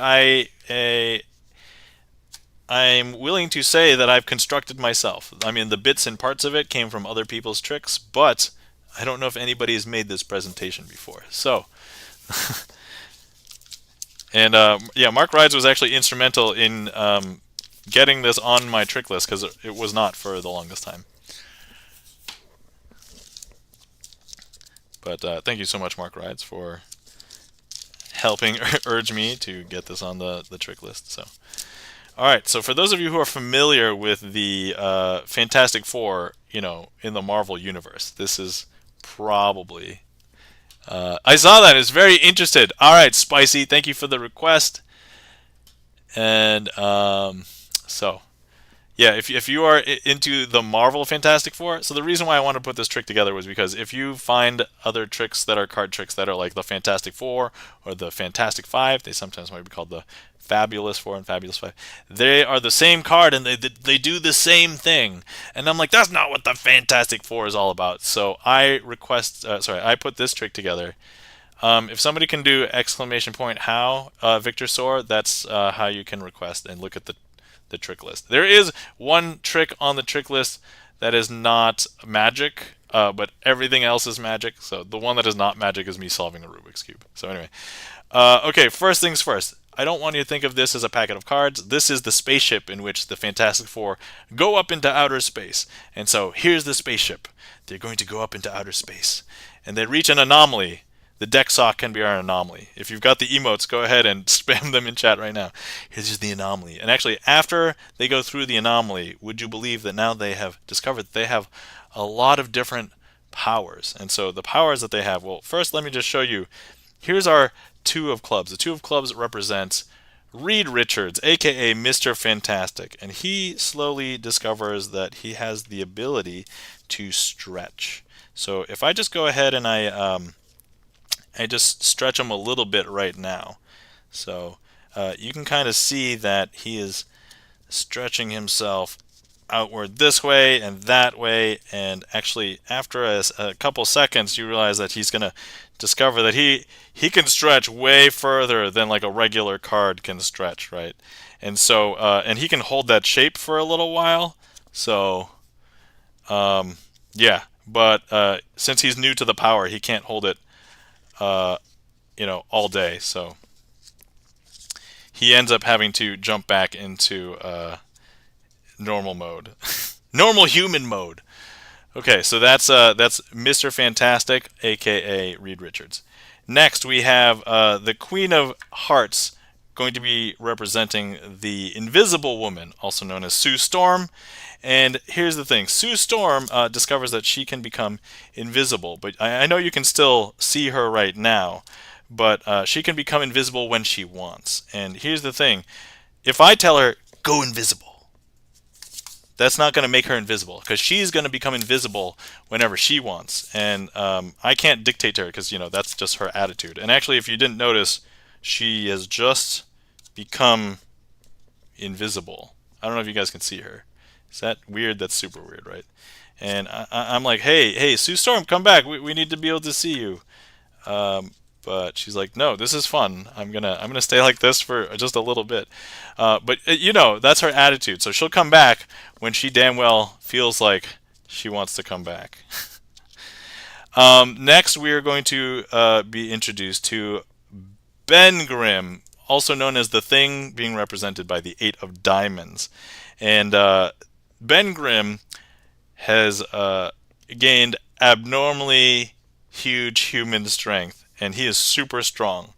Just to demonstrate, we have some average Joe Schmo here. And if I ask Joe Schmo to hold the phone, he won't be able to hold my relatively heavy phone. As you can see, he bends and gives way. But if I go ahead and have Ben Grimm hold the phone, he has the strength to be able to hold the phone freehand, no problem. He can even bounce the phone if he wants, and he's still perfectly fine. And that is Ben Grimm, also known as the Thing, now with his newfound strength. And next we have Johnny Storm, which is the brother of Sue Storm. And he's going to be represented by the 7 of Spades. And what does he say when he lights himself ablaze? He says, flame on! And he becomes bright red and fiery.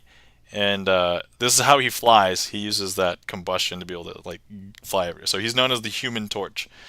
But after he's on fire, he can't stay on fire the entire time. So, let's blow him out.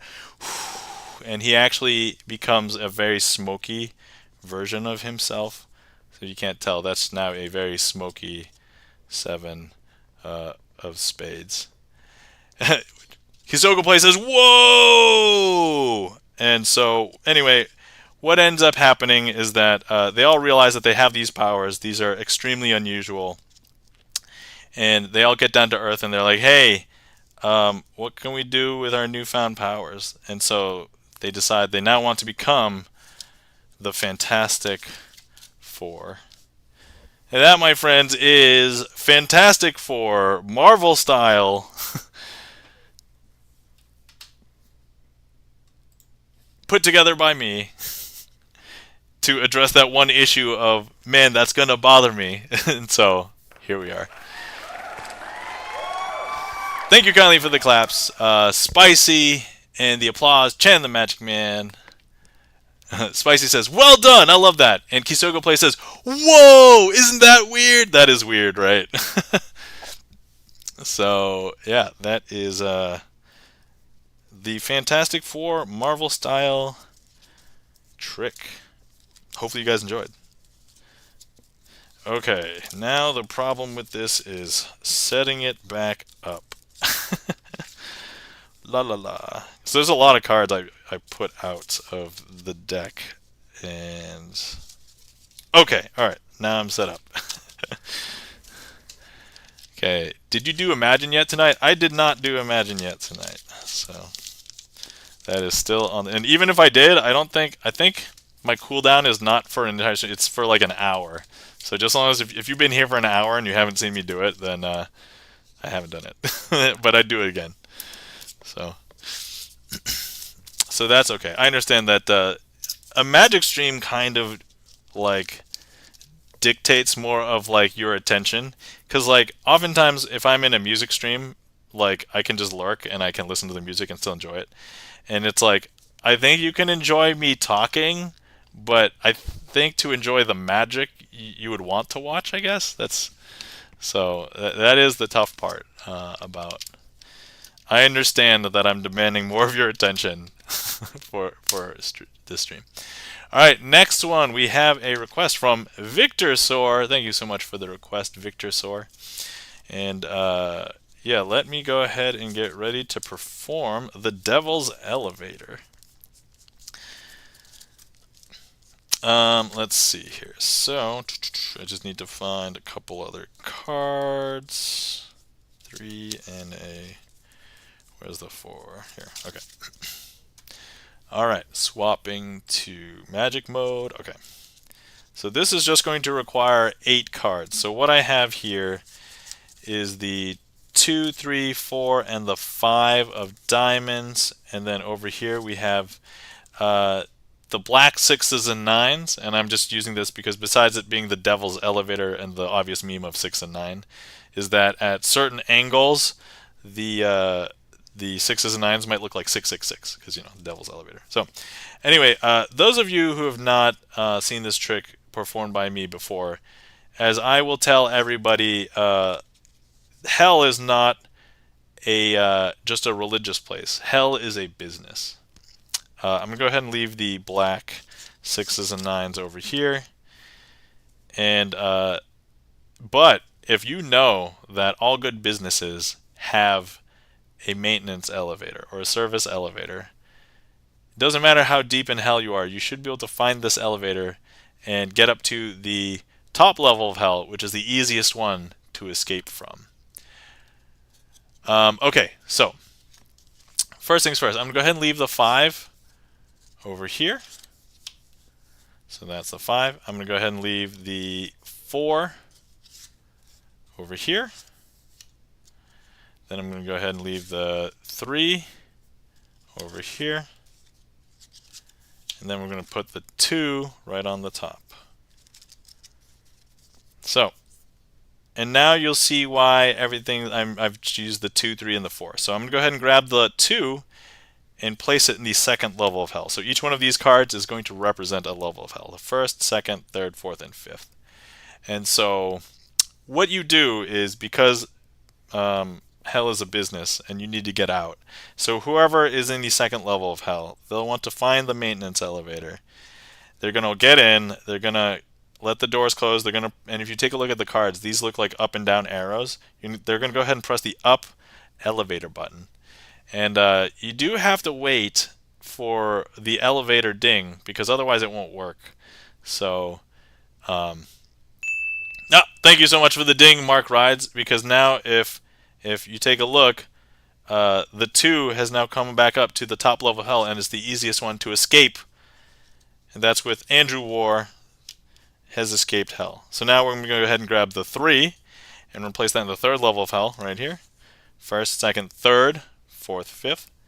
And if we place that in, they're going to close up and they get into the elevator. They're going to press the up elevator button. And we're just going to wait for a second, and hopefully they will know how to activate the elevator and get to operate. Once again, we will have to wait for a ding, because otherwise that means the elevator is broken. Although sometimes when the elevator is broken, you find out that you have some sci-fi friends. Victor Soar, thank you so much for the ding. That 3 has now jumped back up to the top level of hell, and that's the easiest for them to escape from. Thank you so much for the ding, Victor Soar. Now, some people believe that perhaps there's some cards that are mixed up in these black 6s and 9s, but actually if I show you, these are all the black 6s and 9s that we've been using the entire time. I'm going to go ahead and grab the 4 and place that in the 4th position. First, second, third, fourth, and then 5th. So we're going to close that up. And actually, they're going to get in, press the up elevator button as well. They're going to wait, and hopefully they get a ding as well. So otherwise, the elevator might be broken. Actually, I see the redeem. Oh, there we go. Ding! All right, cool. I don't know if there was a slight delay even between chat but anyway. So that 4 should now have jumped up to the top level. Henduzoon activating the transporter already for the last level. So FYI, if anybody didn't know, the most popular way to leave the 5th level of hell from this trick is the transporter. So Hendusun, I don't know if you've been here before, but you intuited that. So look, even if I leave the 5 on the bottommost level of hell, that transporter was sent into the past, into the future, because look, that 5 is now on the top, and here we have the 6s and 9s that we've been using the whole time. And that, my friends, is the Devil's Elevator. So how you would use the elevator to get out, and of course if you have some sci-fi friends, they can transport you out.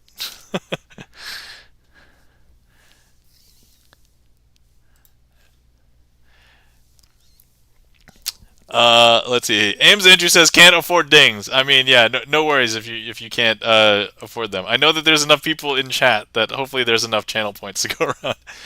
And Ames Andrew says I'm stuck here forever. No, it's okay, it's okay. Somebody else, actually in this case, Mark Ride saved you. These elevators have a mind of their own. I mean, yes. And then thank you kindly for the claps, Spicy. Chan the Magic Man, the Rusty Panda. Welcome in, the Rusty Panda. How's it going? Oh, Hackerman has redeemed Uno cards. Thank you so much for the redeem, Hackerman. Number 1. Number 2, Hackerman, if you would like to request a trick, hopefully it has the impromptu tag on it from my trick list. Or if you just want me to pick, there's a Magician's Choice in there. I did do one earlier with Uno cards, but I can do it again. Let's see. Ames Andrew says, used to have a lot.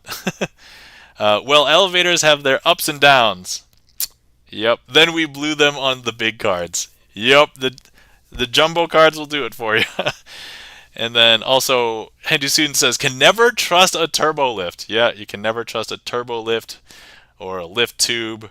Doesn't matter what sci-fi universe you're in. They're all unreliable. Let's see. Y'all know how it is. Yep. I know how it is. Okay, so thank you so much for the redeem, Victor Sword, and thank you so much to everyone who participated in that trick. Mark Rides, Victor Sword, Chan the Magic Man, Hindu soon. Hopefully you guys enjoyed. Okay, let's see. I will not be able to do Imagine, but actually, Hackerman, I was actually waiting. Magician's Choice. All right, okay, let me do that. Magician, and then Hackerman, I'm glad you were here because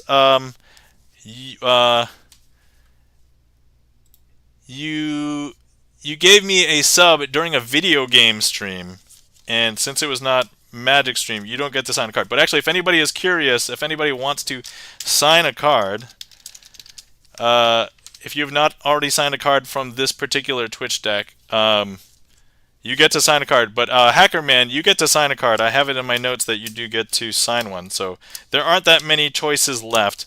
But if you would like to sign one of these, I will go ahead and write Hack Our Man on one of these.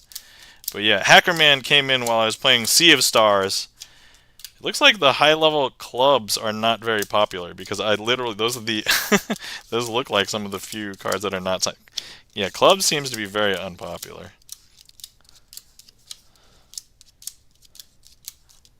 Looks like some of the high hearts as well. Okay, yeah, Hackerman, yeah, if you want to sign one of these, let me know. We're going to sign that Hackerman. But, yeah, so let's see. Ames Andrew says, can't stay tonight, just came to stop by and spread the good vibes. One of my favorite streams. Super fun to see someone share something they're very interested in. Peace, y'all. Ames Andrew, thank you so much for stopping in. Have a great night. Thank you so much. Take good care of yourself and have a glorious night. Chan the Magic Man says, it's bedtime for me. Have a great rest of your stream. Chan the Magic Man, thank you so much for stopping by. And FYI, for anybody who is not aware, if you are looking for more magic on Twitch, please give Chan the Magic Man a follow. He does Magic Mondays. He even started using StreamerSonglist for his magic tricks as well. So gotta support people using StreamerSonglist for not StreamerSonglist as like songs. There are songs in Chan's, but anyway. So I think I saw Hackerman said 8 of Hearts. There we go. So we'll go ahead and sign this for Hackerman. Yeah, to tomorrow night. Yes, that's correct. Thank you kindly for the shout out. You're welcome, Chan. My pleasure. All right, so let's sign this. Then I will do Imagine, and then I'll do a Magician's Choice with Uno cards. All right, so. All right, let me try and sign it here. So, Hack. and it's _r underscore man.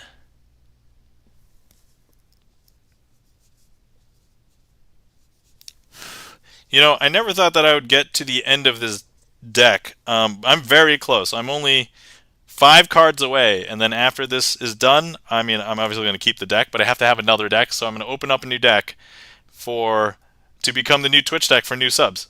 So when people resub, if they signed one here but they didn't sign one in the new deck, I'll have you sign a new one in the next deck. So, but anyway, thank you so much for all the support, everybody.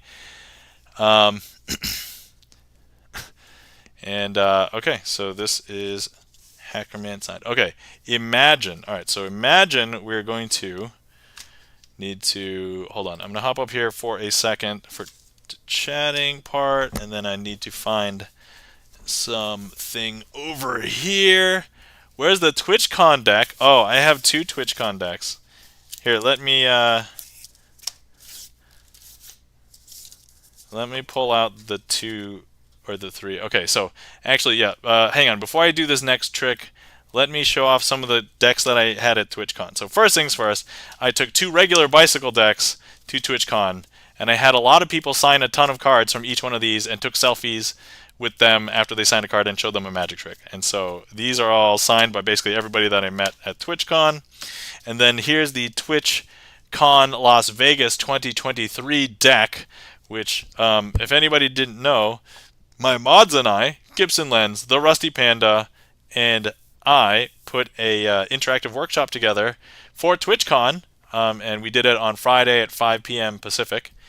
And it was a little bit less attended than I thought it was going to be, but that is okay because everybody who showed up had a great time. People learned some stuff. I got some people to come up, talk with me. Actually, one of the viewers of the workshop actually gave me a deck of cards.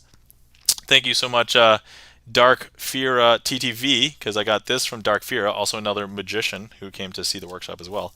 But you could only get this TwitchCon deck from my interactive workshop, and I actually worked with the TwitchCon content team to get this deck in a favorable configuration so that it fit like my very exacting standards for doing sleight of hand magic. So one of the things, it's like I didn't want them to be cheap cards. These are actually really good casino quality cards.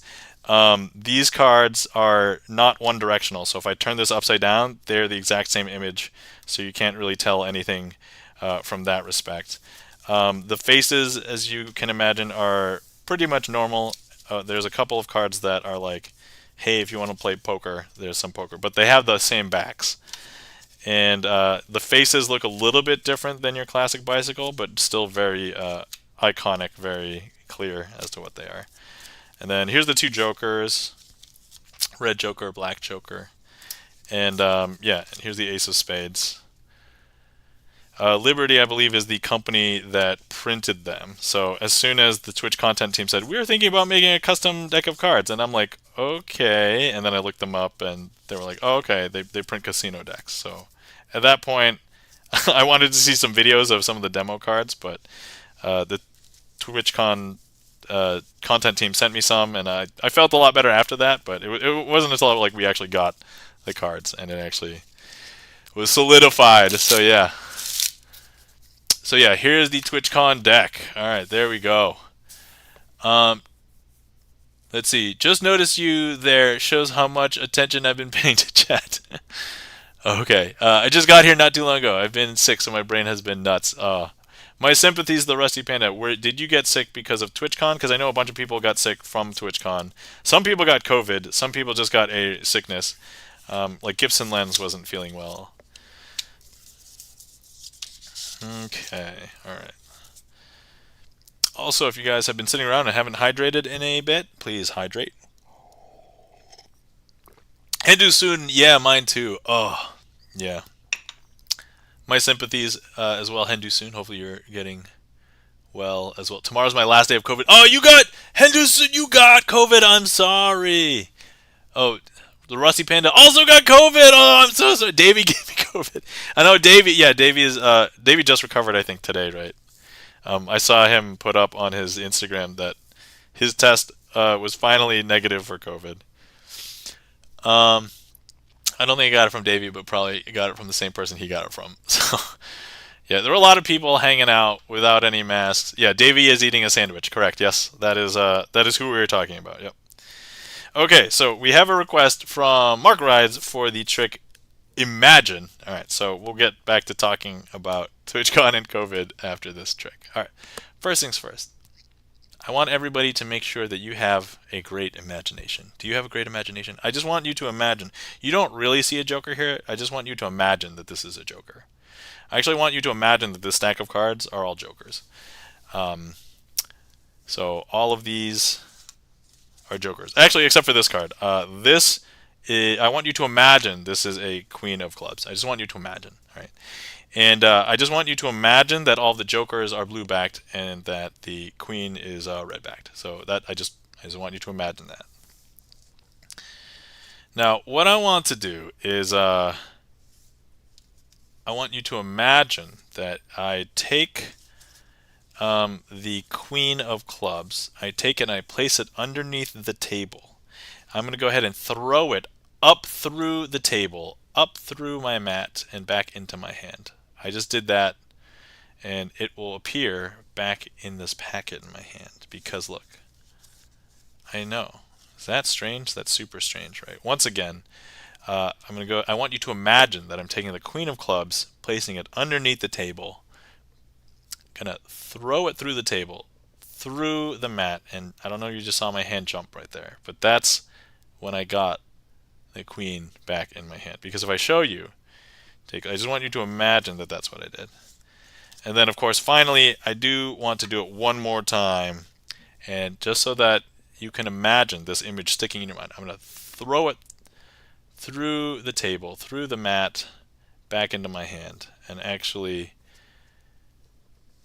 it's going to appear. Now, here's the thing. I do want you to know that since the beginning of the trick, I've been asking you to just imagine all these things. Imagine that these cards are Jokers. Imagine that this card is a Queen of Clubs. But actually, I don't know if you realize that all these cards, for example, that Queen of Clubs, you imagined it. So there's actually nothing here. This is actually a blank card. And if you were here, you could take a look at this. You can inspect it. This is exactly as it appears.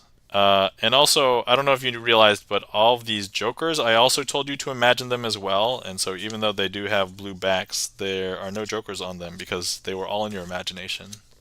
They are also all blank.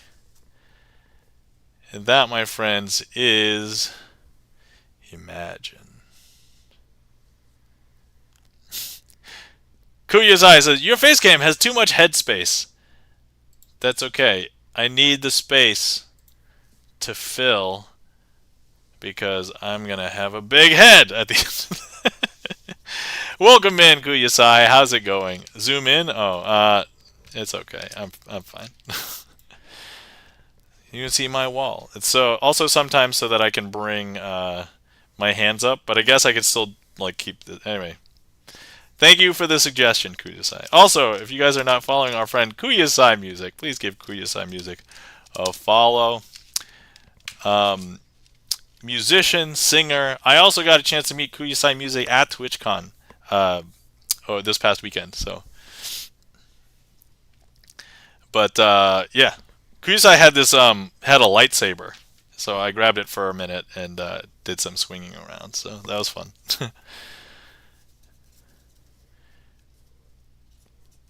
Thank you kindly for the claps. Spicy! Witch Hannah! The Rusty Panda. Hendu soon. Alright, yeah, so Davey's eating sandwich. Yeah, that's the Davey we were talking about. Let's see. That makes sense to me. I have a blank mind all the time, says Spicy. I mean, it can't be blank all the time. You're probably thinking about spicy foods. You're probably thinking about avocados or bedlams. I don't know. Thanks for that big head joke. I think I think dad joke, anybody can do the exclamation point dad joke if you want to add to that counter. So feel free to do that if you would like. All right.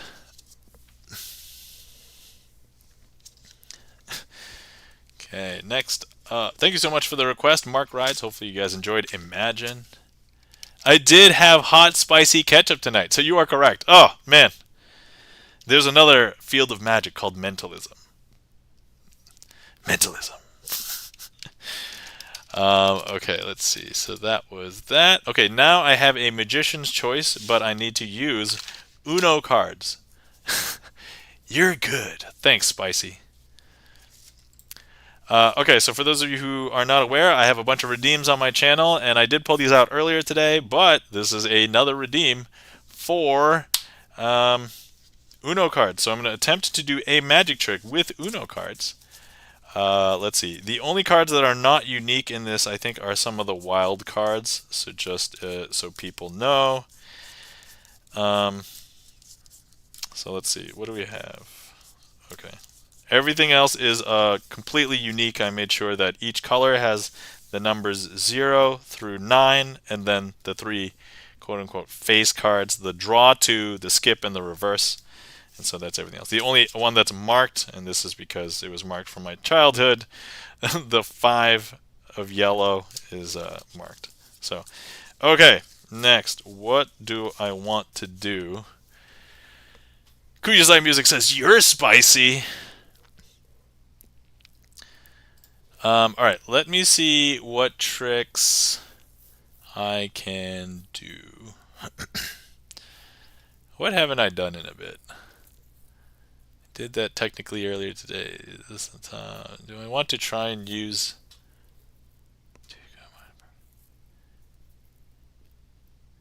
Okay, let me do Aria. Okay, I'm just going to put these aside. We don't need those. Okay, let me find a 4 of a kind. So, what's super magical, guys? Draw 2s? Draw 2s are pretty magical. Here's a draw 2. And just so you guys know that there's no other draw 2s in the deck, draw 2, draw 2. So there's one of each color, draw 2. Okay, I'm going to place them out like so. And what we are going to do is I'm going to go ahead and flip them all face down like this. And then what we're going to do is I'm going to place 3 other cards on top of each one of the draw 2. Okay. So we can go ahead and do that. Like this.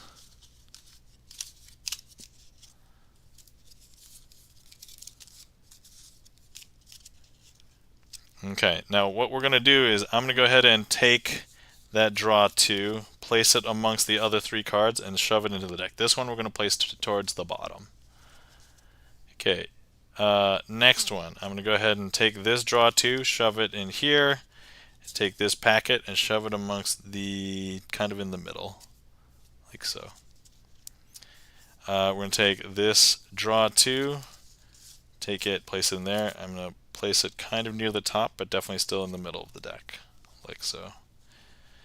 And then this last one, so what I want to do is, I'm not going to do the exact same thing as I did for the last one, but as you can see, there's the draw 2 still there.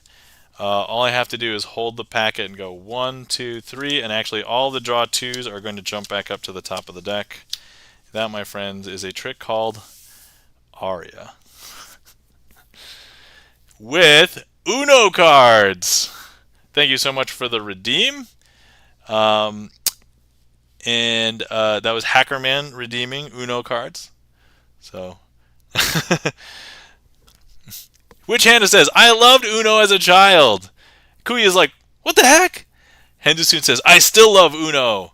Hackerman says, awesome. Spicy says, 10 out of 10 Unos. Thank you kindly for the applause. Hackerman, thank you for the claps. The Rusty Panda. Hopefully you guys enjoyed. Yeah, a couple of the other tricks I was thinking about doing were, like, I wasn't going to use, like, most of the deck. This one, at least I used the whole deck, so. But actually, this one I could legitimately do a color change, and it would actually just be the color. So, for example, if I show you, here's the number 9, right? And so here, I can change the 9, do a color change, and it's actually a yellow 9 instead. So, look. Kuyasai says, let's go! And then, like, let's see, one of the other, let me go back to this view. Okay, so I did leave all of the wildcards off to the side over here, but let's do something interesting. So, actually, let me pull these in.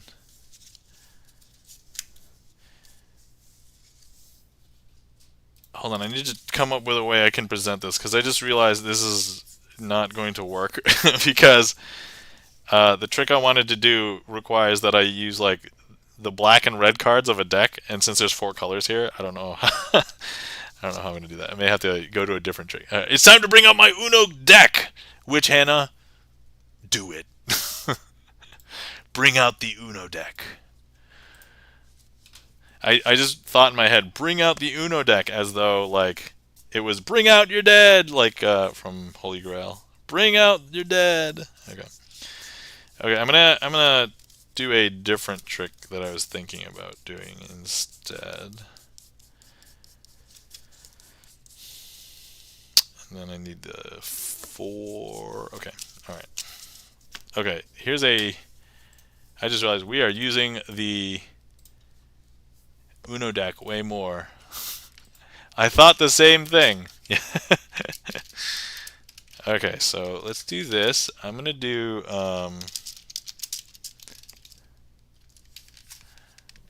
ace on top, but it's with instead a 1. So okay, here we go. So this trick is not so much a trick as it is a game. And instead of the ace being on top, because the ace represents 1 in a regular deck, this is going to be 1 on top because, you know, that's what it is in Uno. So here's the 1, the 2, the 3, the 4, and the 5 of green. So what we want to do is I want to do something super interesting, and I'm going to show you the magical move right now. If I go ahead and I turn the 5 face down on top of the deck, what card is on top? Anybody wants to guess? Go ahead and guess. I think most people would say the 5. But if you're not paying attention, this is a game and you're trying to figure out what card's on top. And if you said 1, you would be correct, because here's the 1. Alright. So now if I take the 1 out of play, the Rusty Panda fell into the trap. Rusty Panda said 5. Rusty Panda said 5. Fell into the trap. Okay. So if I take the 1 out, what's the card that follows the 1? I think a lot of people would say the 4, because that's what it would be descending. But like, you know, if you haven't guessed it, so I just removed the 1. So here's the 2. Okay. And then what follows the 2? And if you haven't figured out, this is going to be ascending. So I'm just going to go ahead and show you that the next is the 3, and then the 4, and the 5. So important question, what card is this? Any guesses? Go ahead and put it in chat. I'm just trying to participate unknowingly. All right. You can participate knowingly. If you participate unknowingly, I would suspect that your chat might look a lot more like, you know, this. Mark Rides says 1. Alright, Mark Rides. Yeah. Is this card now not on top? So this card is the 1. And it's followed by the 2. LOL! And then this card is the 3. This card is the 4. And this card is the 5. Now, important question, what card is this? Full disclosure, if you were just not paying attention, you should know what this is. I didn't do any magic. It's literally the 1. I didn't do it. It's just, that's just been there. But look, I'm going to go ahead and place the 1, okay, into the middle of the packet, like this, okay? See, it's not on the top. It's not on the bottom. It's going in the middle. But important question, where's the 1? If I snap, that's going to bring the 1 back up to the top, because this is now a self-correcting pack of cards. Because if I show you, there's the 1. Now, if I take the 1 and I place it clearly in the middle of the packet. So here, I'm spreading out the cards. I want to place it in the middle.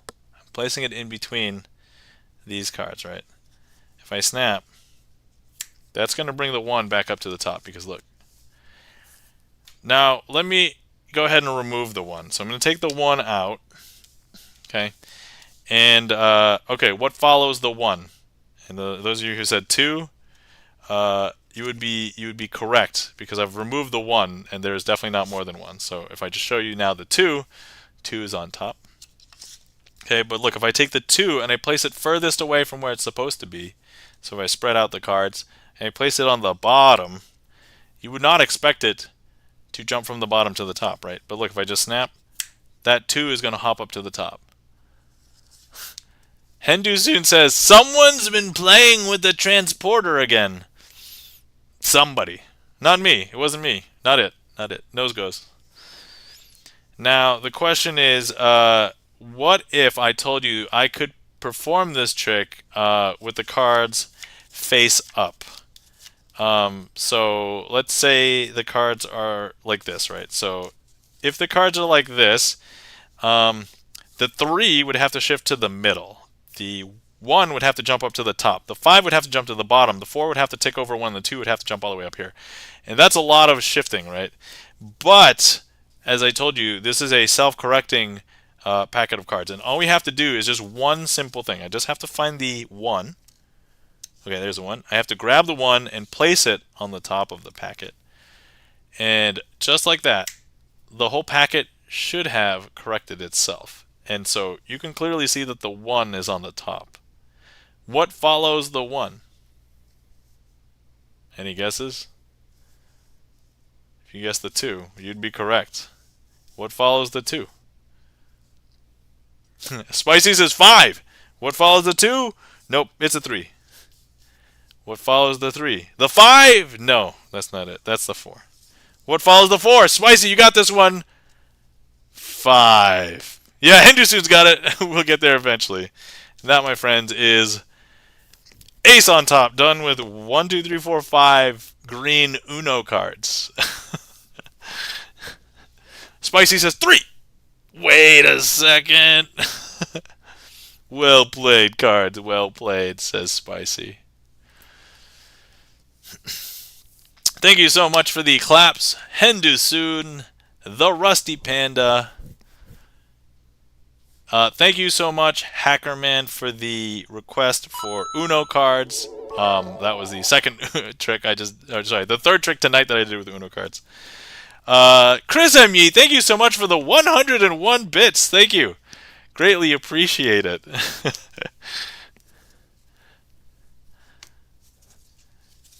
Are you adding the 1 because of inflation? I mean, thank you. You didn't have to. I mean, 100 bits would have been very fine. Greatly appreciate it. You're being very considerate, Chris M. Spicy says, your Uno roll. Hendusoon says, okay, I need to pass out. Great tricks. I look forward to next time. Thank you so much, Hendusoon, for stopping by. Have a great night. Take care of yourself, and we'll talk to you later. Kuyasai says, mind's blowing per sun. My apologies. You need to collect up all those brain pieces and put it back into the skull. Think about why I gave the 1. Wait. Uno mas. Okay. Yep. Uno mas. All right. Have a great night, Hendusoon. And Spicy says, I'm sorry for that pun, lol. Look, you don't have to apologize for any puns in here. So long as you follow Twitch TOS, all puns are welcome. So, there we have it. All right, cool. Woo! All right, guys. Deal. Okay. Deal. Here we go. How many people playing Uno? 5? Okay.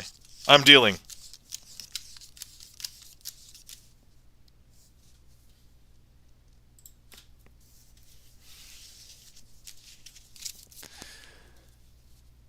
Here, I'll increment the counter. There you go. You're welcome, Spicy. Whew, okay. Let's see. The Rusty Panda says, "Boo."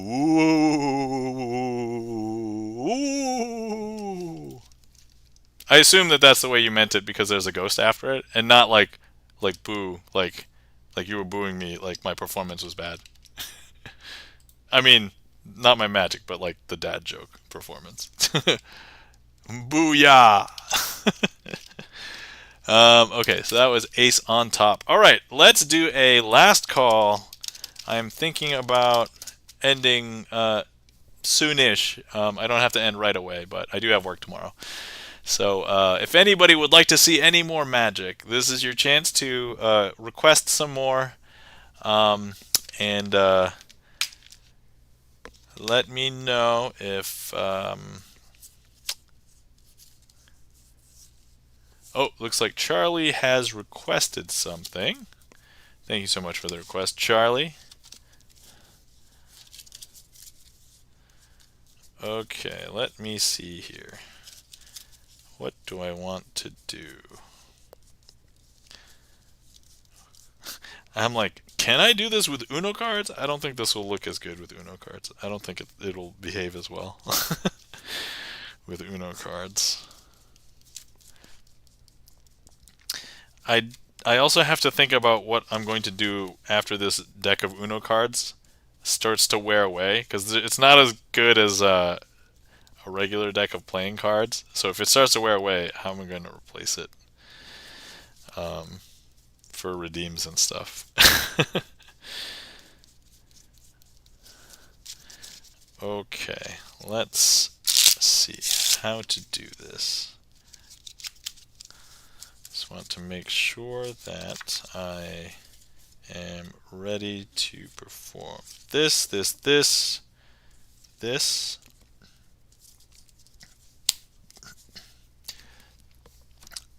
Kuyosai says, Uno mas. Oh, new global animated emote. What? TwitchCon hype? Whose head is that?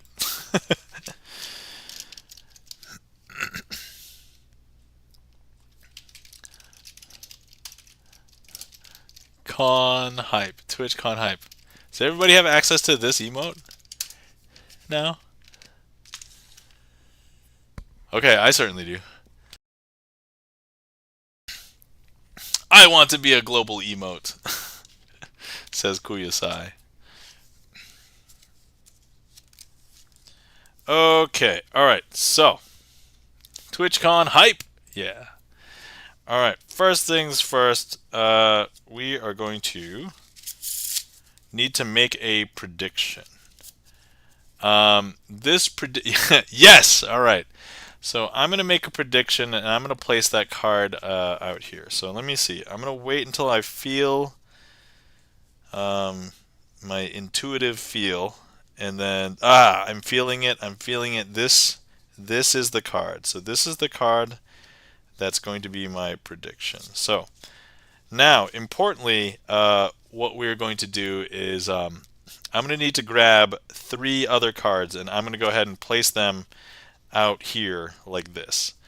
And I need them to somehow match this. So if they are a certain card, or if they're a suit or something. So, okay, let me go ahead and intuitively feel for a second card. Aha, I'm feeling this one, and I will show you guys all of these cards. So this one is an ace of hearts. So that means this card could be an ace, or it could be a heart. Okay, so now let's see. Next, we're going to need to cut to a new place and say, all right, how about this card? This card is an ace of clubs. So let's go ahead and place that here. And let's see. Now we're going to go ahead and just do a bunch of little tiny cuts. And we'll grab the card at the bottom. That is the ace of diamonds. So if this is the ace of diamonds, ace of clubs, ace of hearts, What card should this be in order for my prediction to match? Anybody have anything? Anybody else want to predict?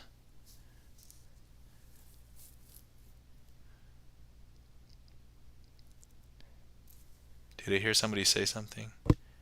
Mark Rides, I think, said 8 of spades. You said the 8 of spades, Mark Rides? 8 of spades. So if we take a look, the 8 of spades. Oh, you typed an ace of spades. I'm sorry. I thought you typed an 8 of spades.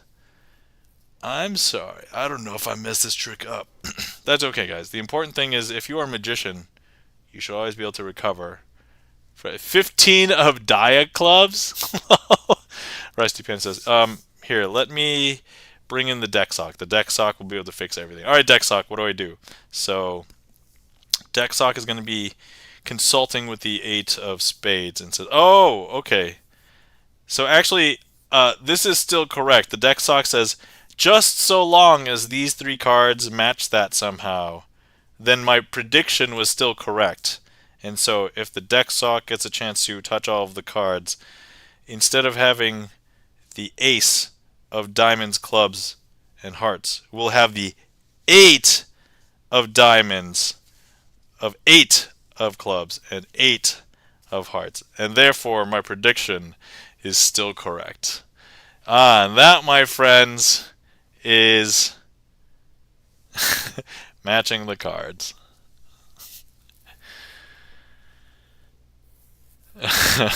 Spicy says I'm making cards up now.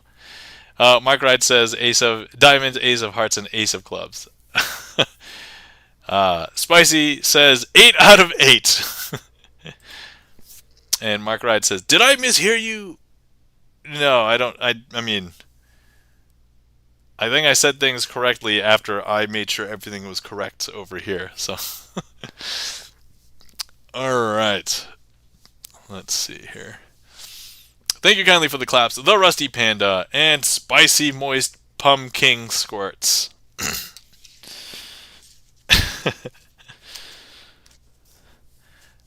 That's a long username, Spicy.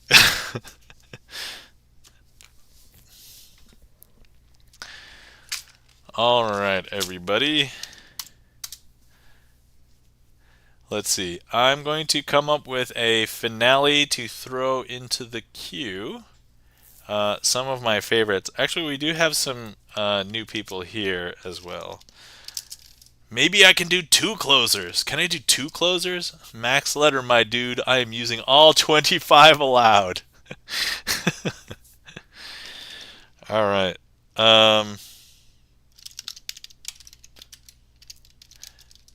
Okay, so I do have a couple that you like to close with, so let me just do both of them.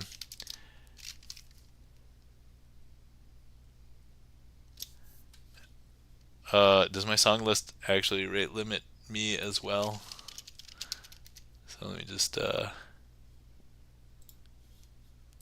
request that as well. Okay. Alright, so we're just going to have these 2 be our final tricks, and then we will raid out. That's the plan. Obviously, with the caveat being if I mess up the final trick, so I guess in this case if I messed up Dazed, then that's not going to be the final trick. I'm going to have to do another trick after.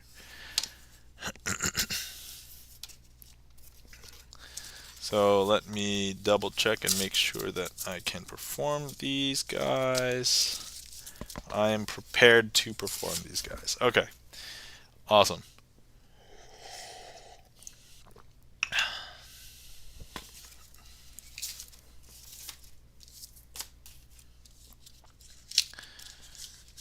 Okay, let's see here.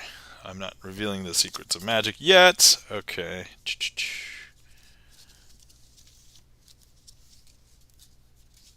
Okay. Alright. Here we go. This is one of my favorite tricks to perform. I'll oftentimes close with this, and I'll oftentimes also close with Dazed, but I love both of these, so Here we go. Picasso aces. First things first, I do want to let you guys know that this is a blue back deck of cards. This is important because these aces are not from this deck. These aces are from a different deck. So if I show you the backs of these, so ace of hearts, that's actually red backed. So these are from a red back deck. Ace of clubs, ace of diamonds, and of course ace of spades. Now with these four aces, what we want to do is we're going to be separating them out onto the table, and we're going to be doing an ace assembly. So there's a common plot in Magic. If you're doing card Magic, we're going to separate the aces, and then we're going to recombine them. So yeah, let me go ahead and place them out like this. And you can see that they're all out like that. And then what I want to do is I'm going to go and grab 3 cards and place them on top of each pile. So here we are. 3 here, 3 there, 3 here, 3 there. And I'm just going to square up all these piles.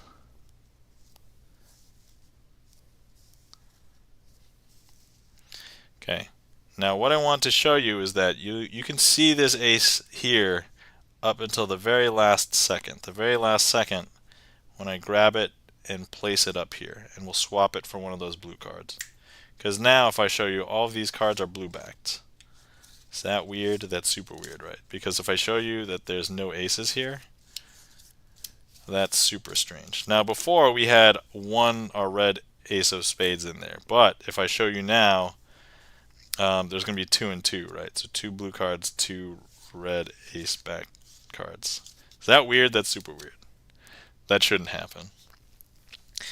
Okay, so now if I show you this packet, once again, if I have this card just in here, you'll be able to see it kind of until the last second. If I go ahead and I grab that red ace and drop it here, grab one of the blue cards and place it here, you should now not be able to see a red back ace because there's no aces in this packet anymore. And if I show you, before we had 2 and 2, now we should have 3 and 1, right? So here we go.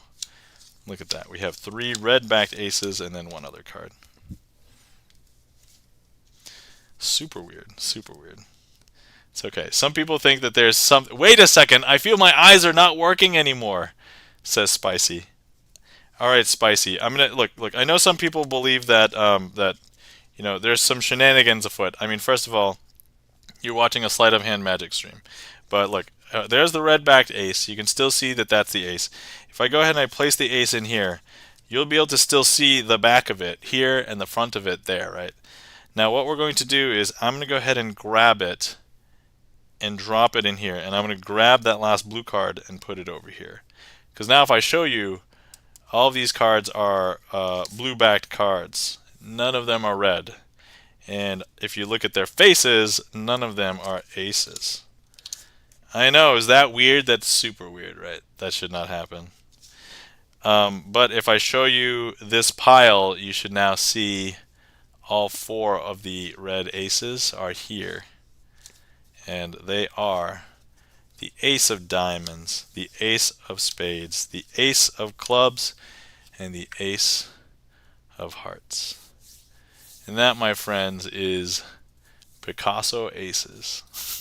Spicy says, okay, that is weird. That is weird. Super weird.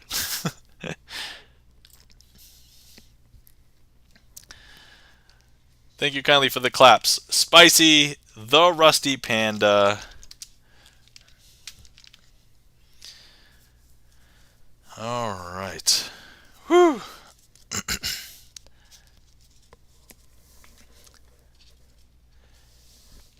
And now, wait. What happened to the ace of base?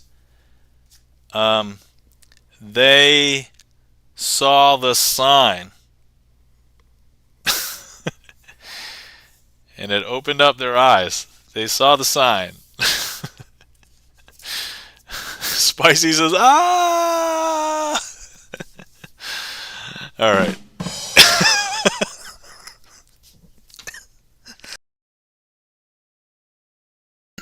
I coughed because I laughed. Oh man. All right, so it has come that time for the end of stream. We have one more finale trick to go, and I do just want to thank everybody. So, thank you so much, everybody, for hanging out and being here. And without you guys, this wouldn't be as much fun as it is. So, first of all, I do want to thank everybody who's come out, everybody who has interacted with the stream. If you help support, if you chatted in chat, if you requested a trick, if you interacted with the heat map, if you I don't think we had too many people making decisions today, but if you make a decision for a trick, thank you so much. Without you guys, this wouldn't be as much fun. Thank you so much to everybody who donated for the hype train today. That was unexpected and a little crazy, so I always have fun doing those hype trains, and I did a bunch of magic, so really fast. Also, thank you so much to all of the lurkers out there, because as I always say, if I'm just fiddling with cards here by myself, no magic is happening. I know how all the tricks are done, so I need somebody to watch, and that's where the magic happens. The magic happens in your mind.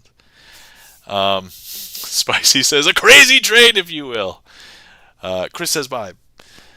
And then also, thank you so much to the mods. So if you guys are still around, please give some mod love to our mods. The Rusty Panda streams music and interviews on Wednesday, known as Wiki Wednesdays. So please give the Rusty Panda a follow. I was able to meet the Rusty Panda at TwitchCon this past weekend, and the t-shirts that we were wearing that said "Ask Me About Magic Twitch" was the Rusty Panda's doing. So thank you so much. Yeah. Also, thanks for the Magic Twitch Mark rides. So yeah, if you want to see any of the other magicians that perform magic on Twitch regularly, so there's me, Chan the Magic Man, who was in chat earlier, InfoXZar, also known as Jack, and Hallowthorn. Please give them a follow. Also, don't forget our mod Gibson Lens. Please give Gibson Lens a follow. If you are not following Gibson Lens, please give Gibson Lens a follow. Plays piano, very chill streams. I relax to the piano that is played. Pianist Miri! Welcome in! How's it going? Thank you so much for the raid! Hello, welcome in, raiders. So, originally we were getting ready to raid out, but for the raid, let's do some magic for Pianist Miri. I'm gonna bump down my finale down and keep that the finale, but Pianist Miri, how was your stream? How are you doing? So, first things first, hi everybody, my name is Nam, also known as Crazy Asian, spelled with a K, 2 E's, and 3 N's, and I like to do Sleight of Hand card magic on Sundays, aka Sleight of Hand Sunday. So welcome, here you are. I have a StreamerSonglist that I've just filled up with magic tricks. We have closed it, but Pianist Miri, or anybody who is from Pianist Miri's community, if you want, I just opened it back up, but if you would like me to perform a trick for the raid, feel free to take a look. I understand that a lot of people don't know what magic trick names are, so if you want me to do something, there's a magician's choice in there, or you can do a random one, exclamation point random. But otherwise, yeah, I was thinking about performing a finale trick and then wrapping up. But I also attended TwitchCon this past weekend and met a lot of people. I showed a ton of magic tricks, and my mods and I had a interactive workshop that we put on Friday where I taught some magic, showed some magic, and told people about the magic community. So there's not that many people performing magic on Twitch. As far as I know, like a small handful of us. Yeah, and that was fun. So, otherwise, let me do something. You know what? I have one that I can do for the raid. It's not too long, and it is quick and visual. So hopefully you guys enjoy it. Let me first get ready for it.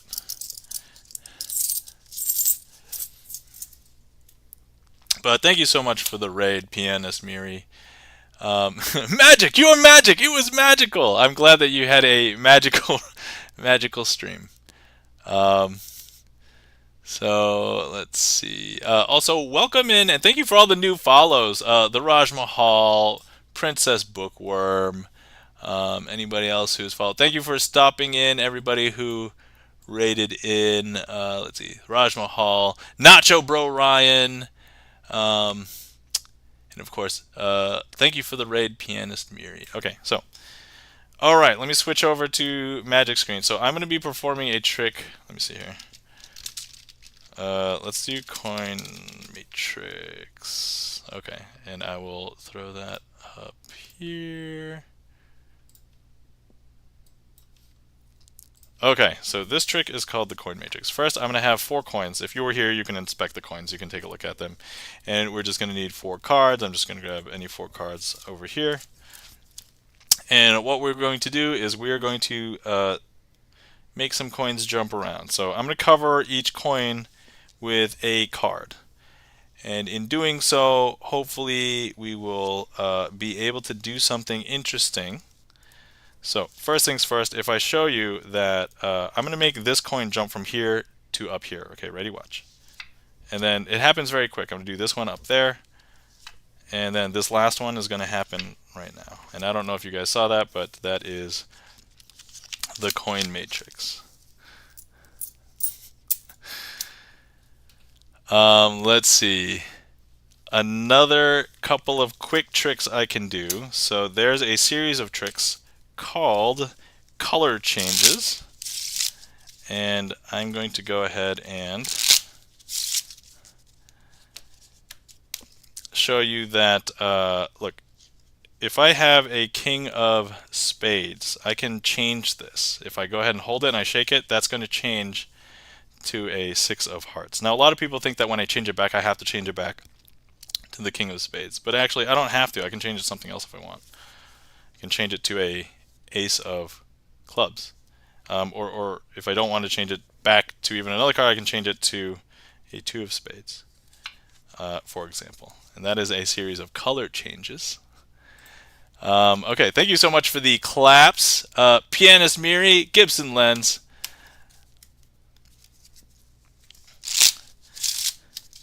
And then let's see here. What else is a quick visual trick I can do? So we have, oh, here's another color change. I can do this on the camera up here. So look, if I have, what is this? This is a red queen, right? That's a queen of diamonds. But if I just go ahead and just flick this, that becomes a different card. It actually is a 9 of clubs now. And yeah, if you were here, I can hand the 9 of clubs over to you, and you could check it out.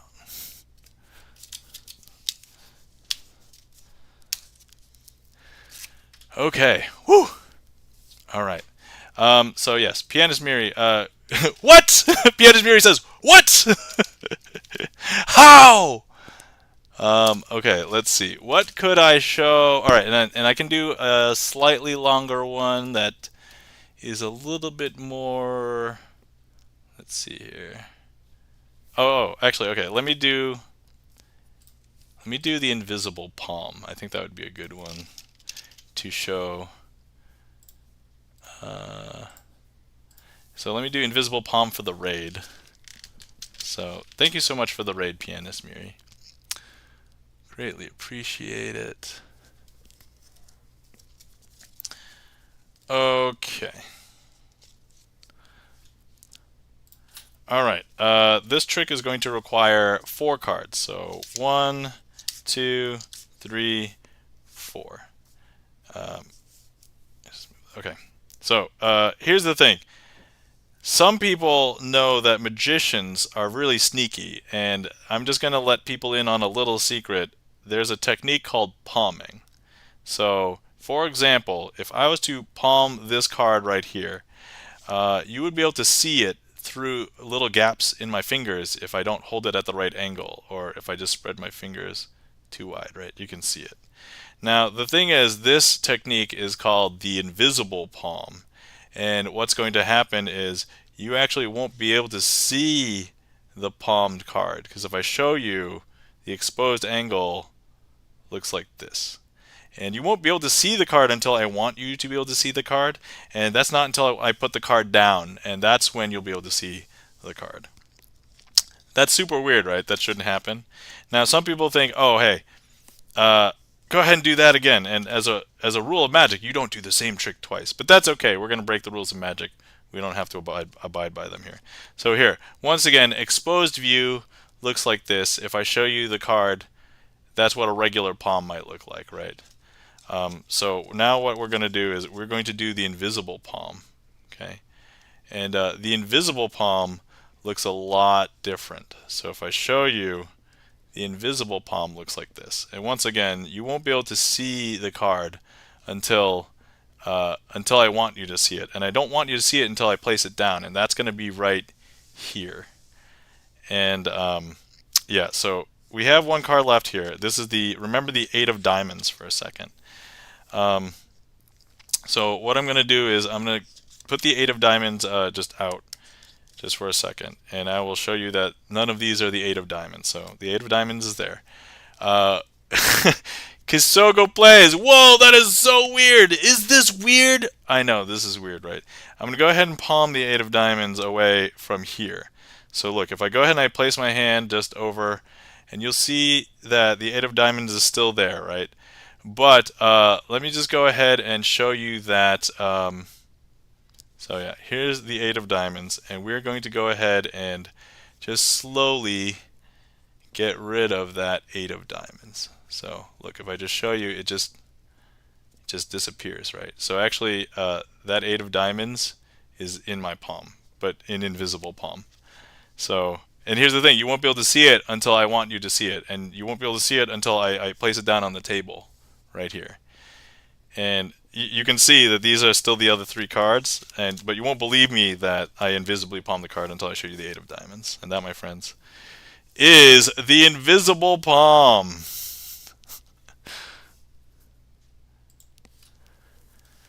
Whew. Okay. Ooh la la, says Pianist Miri. Thank you so much for the ooh la la. Kisogo says, ah la la. Are we doing scales? La la la la, ooh la la la, ah la la la. I don't know why my hands are doing this when I'm doing the scales. Sorry.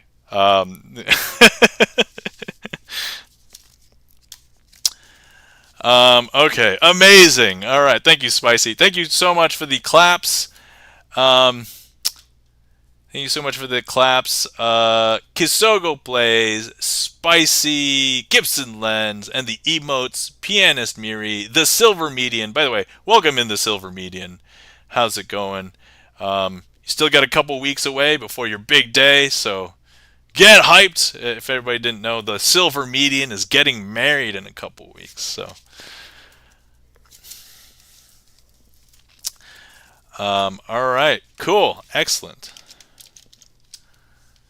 All right, so that was the invisible palm. All right, Pianist Miri, thank you so much for the raid and bringing your community over. Thank you so much to everybody who stayed and watched a couple tricks and followed. Greatly appreciate it. Let's see. If anybody was curious about my experience at TwitchCon, my last 2 streams, the VODs are up, was just me talking about my entire experience at TwitchCon. So I talked about the interactive workshop that my mods and I put on. I talked about the TwitchCon party. I talked about just hanging out. I did even attend a magic show while I was in Vegas. I watched the Penn and Teller show. So, Pianist Miri says 11 out of 11. Oh, sorry, 11/11. Yeah, this is November 11th. Yes, 11/11. That's right. Yeah, it'll be hard to forget 11/11 in the future. The silver median. So. That was good. So it'd be 11/11/23. Okay, so you just have to remember the 23. He'll be good. Could have been amazing if we were 11/11/11. Yeah, that's exactly the same thought that I had, Pianist Miri. The exact same thought that I had. Okay, all right. So let's see. You know what? One more, and then we will do the finale. Let me see here. Is this a trick? Yes. Okay.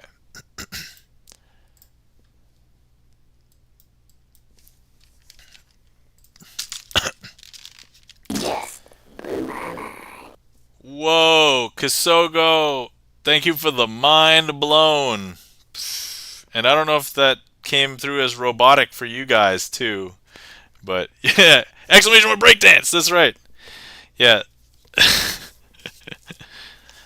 Sorry, I don't have an animation, so allow me to do this for the breakdance. Okay, there's the breakdance. um,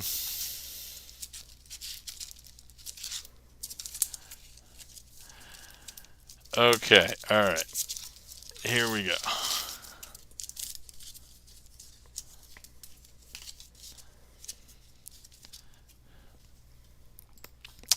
Okay, so I have four. Oh, thank you for the heat map, whoever put that there. Hold on, wait. Before I start this trick, I'm going to go ahead and eat this heat map.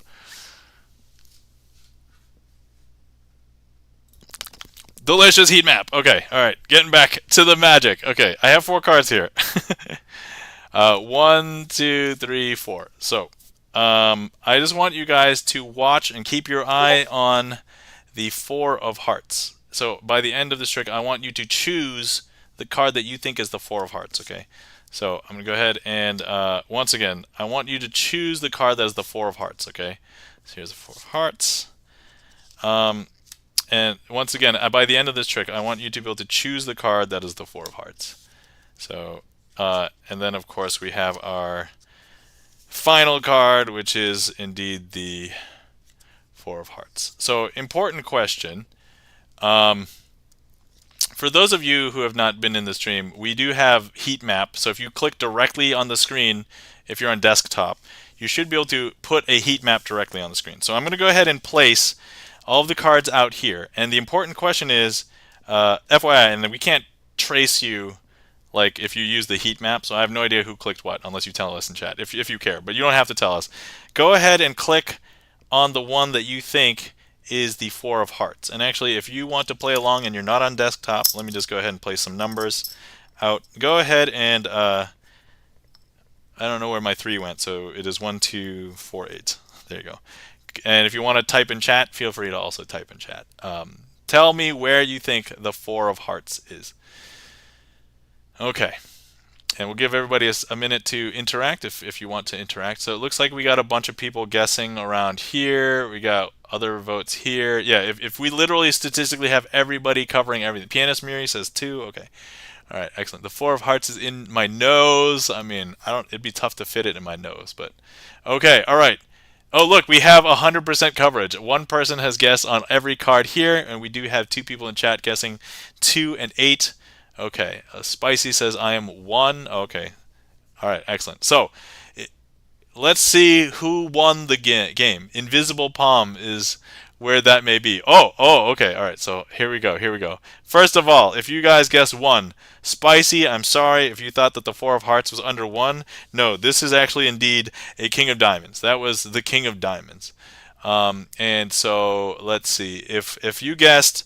The 8, one person did guess 8 here, and the Raj Mahal guessed 8 in chat, so my apologies, but if you guessed the 8, you also did not win. This is not the Four of Hearts. This is indeed the Jack of Spades, and also, if you guessed the 4 here, we did have one person with their heat map there. I'm sorry, 4 of Hearts, that makes a lot of sense, but no, this is indeed a 7 of Clubs. 7 of Clubs. And then we have the 2, which we do have one heat map there, and then we also have Pianist Miri guessing the 2 in chat. So if we go ahead and take a look, I'm sorry, you guys did not win. This is indeed the Joker. Now, for those of you who thought that there was some... Now we did have Pianist Miri saying something like, the invisible palm, right? So actually, if I just show you in my hand here really quick, there's actually no cards in here. It is the invisible palm, but if I place it down, there is a card there. So actually, Miri, and it was actually not in my nose, but it was invisibly palmed in my hand the entire time. If you saw, this is now the Four of Hearts. That, my friends, is you can't choose the Four of Hearts, except Miri found a way to find it. Boom. BS says Kasogo plays. All right, awesome. Oh, let me grab all these heat maps and consume them. Ah, delicious heat maps. Thank you so much for the heat maps, everybody.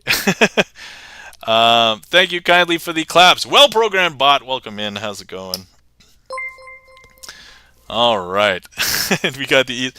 Thank you for the follows and now22. All right, so we did this earlier, but I guess it was the hubris in my mind because I'm like, oh, I want to do 2 closers, and then it ended up not being a closing card trick. So we'll do it again. Let me first of all, delicious heat map. Okay, heat maps. Yes, heat maps are delicious. All right, so let's do this again. Thank you so much to everybody who has come out to hang out. Thank you so much, Pianist Miri, for the raid. Thank you so much for all the new follows from the raiders. Also, thank you so much to everybody who has interacted with the stream. Whether you chatted, you requested a trick, you interacted with the heat map, you chose a number. If it wasn't for you guys, this wouldn't be as fun. So thank you so much for everybody who interacted with the stream. Also, thank you so much for to everybody who's a lurker as well, because as I always say, if I'm just doing tricks here, there's no magic happening. I know how everything's done, so the magic happens in your mind. And also, let's give our mods mod love again. So if you guys missed it, please give the Rusty Panda, musician and interviewer, does Wiki Wednesdays, a follow, and also give our mod Gibson Lens a follow as well.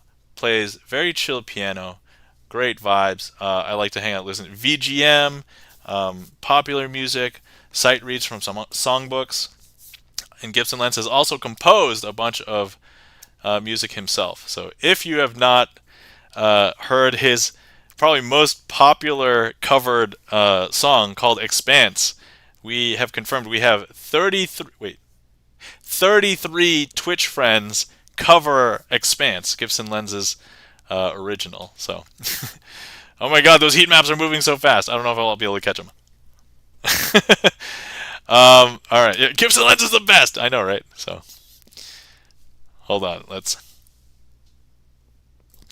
Delicious. And hold still. All right, don't make me turn off these heat maps, man. I'll do it.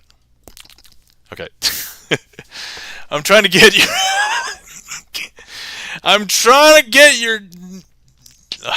All right, I'm not gonna read that out loud, but you guys can read in chat, whatever. Thank you, Kasogo Plays. I greatly appreciate it. Okay, and once again, I do want to remind everybody that I have not signed any deals with the devil. This is not black magic. This is not sorcery. Everything that you see on my stream is sleight of hand magic. I enjoy the art of sleight of hand. That's the type of magic I like to do. So, you know, you too can enjoy sleight of hand if you practice and learn a bunch. So it's surprisingly not as difficult to get into if you are a fan. All right, we're gonna get this one. Okay. And sorcery. That's very cool. Yeah. Oh yeah. If any musicians are interested in Gibson Lens's originals, all of his originals that are on his song list are available on his MuseScore. Bert, if you want to link your MuseScore, feel free. Go ahead. James, well programmed about this. James Randy would be proud of the disclaimer. 1000%. All right. Okay, so with that, we have one more trick, and then we're going to raid out to somebody. I typically raid out to other musician Twitch friends, so that's usually where we go. Sometimes we go elsewhere. It depends on what we do, but that's that. So, without further ado, here's the final trick for tonight. Even if we get another raid, I think I have to end soon, so this will be the last one. Okay. So, I have a packet of cards.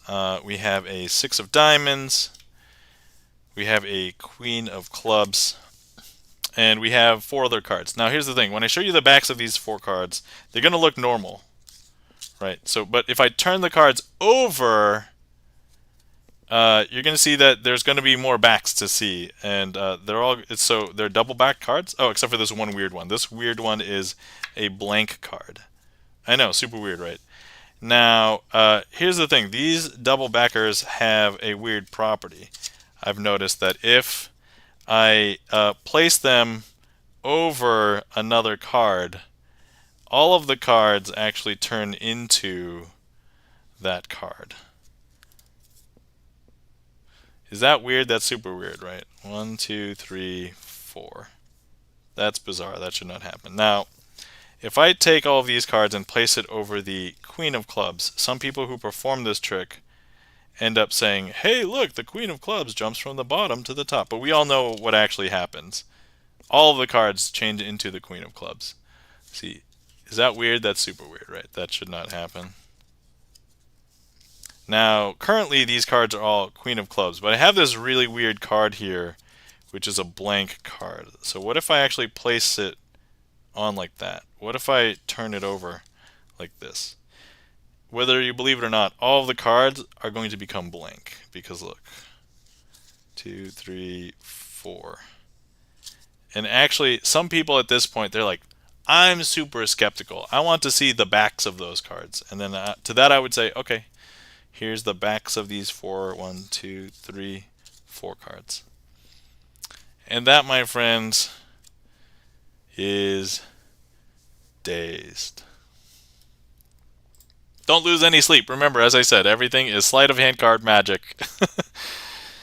And yeah, don't lose any sleep.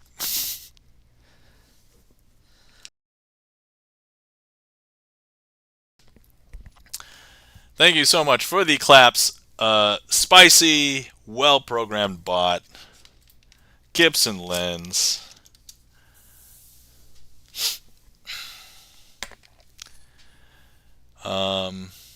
Alright, with that, that's it. Thank you so much for everybody being here. Let's go find somebody to raid. Who's still on? Who is on?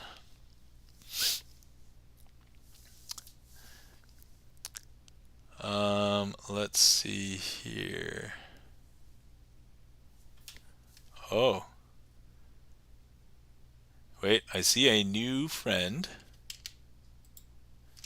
Let me see if someone I met at TwitchCon that I was not following before TwitchCon.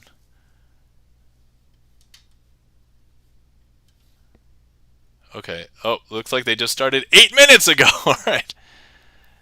Spicy says, that was a great show tonight. Thank you so much, Spicy. Greatly appreciate it.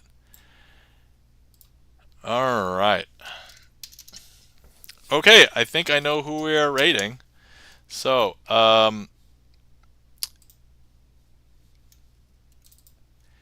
glad I had a chance to catch you. Yes, I'm glad that you had a chance to come in too. And so, full disclosure, it had been bothering me. I'm like, oh no, we had Spicy not sign a card for the longest time. I hadn't seen Spicy for a long time. And I'm like, and then you came in. I was like, yes, we can now have you sign a card. And actually, Hackerman came in too. So everybody who I think was owed a card to signed their card tonight. So it was perfect from my personal bookkeeping standpoint.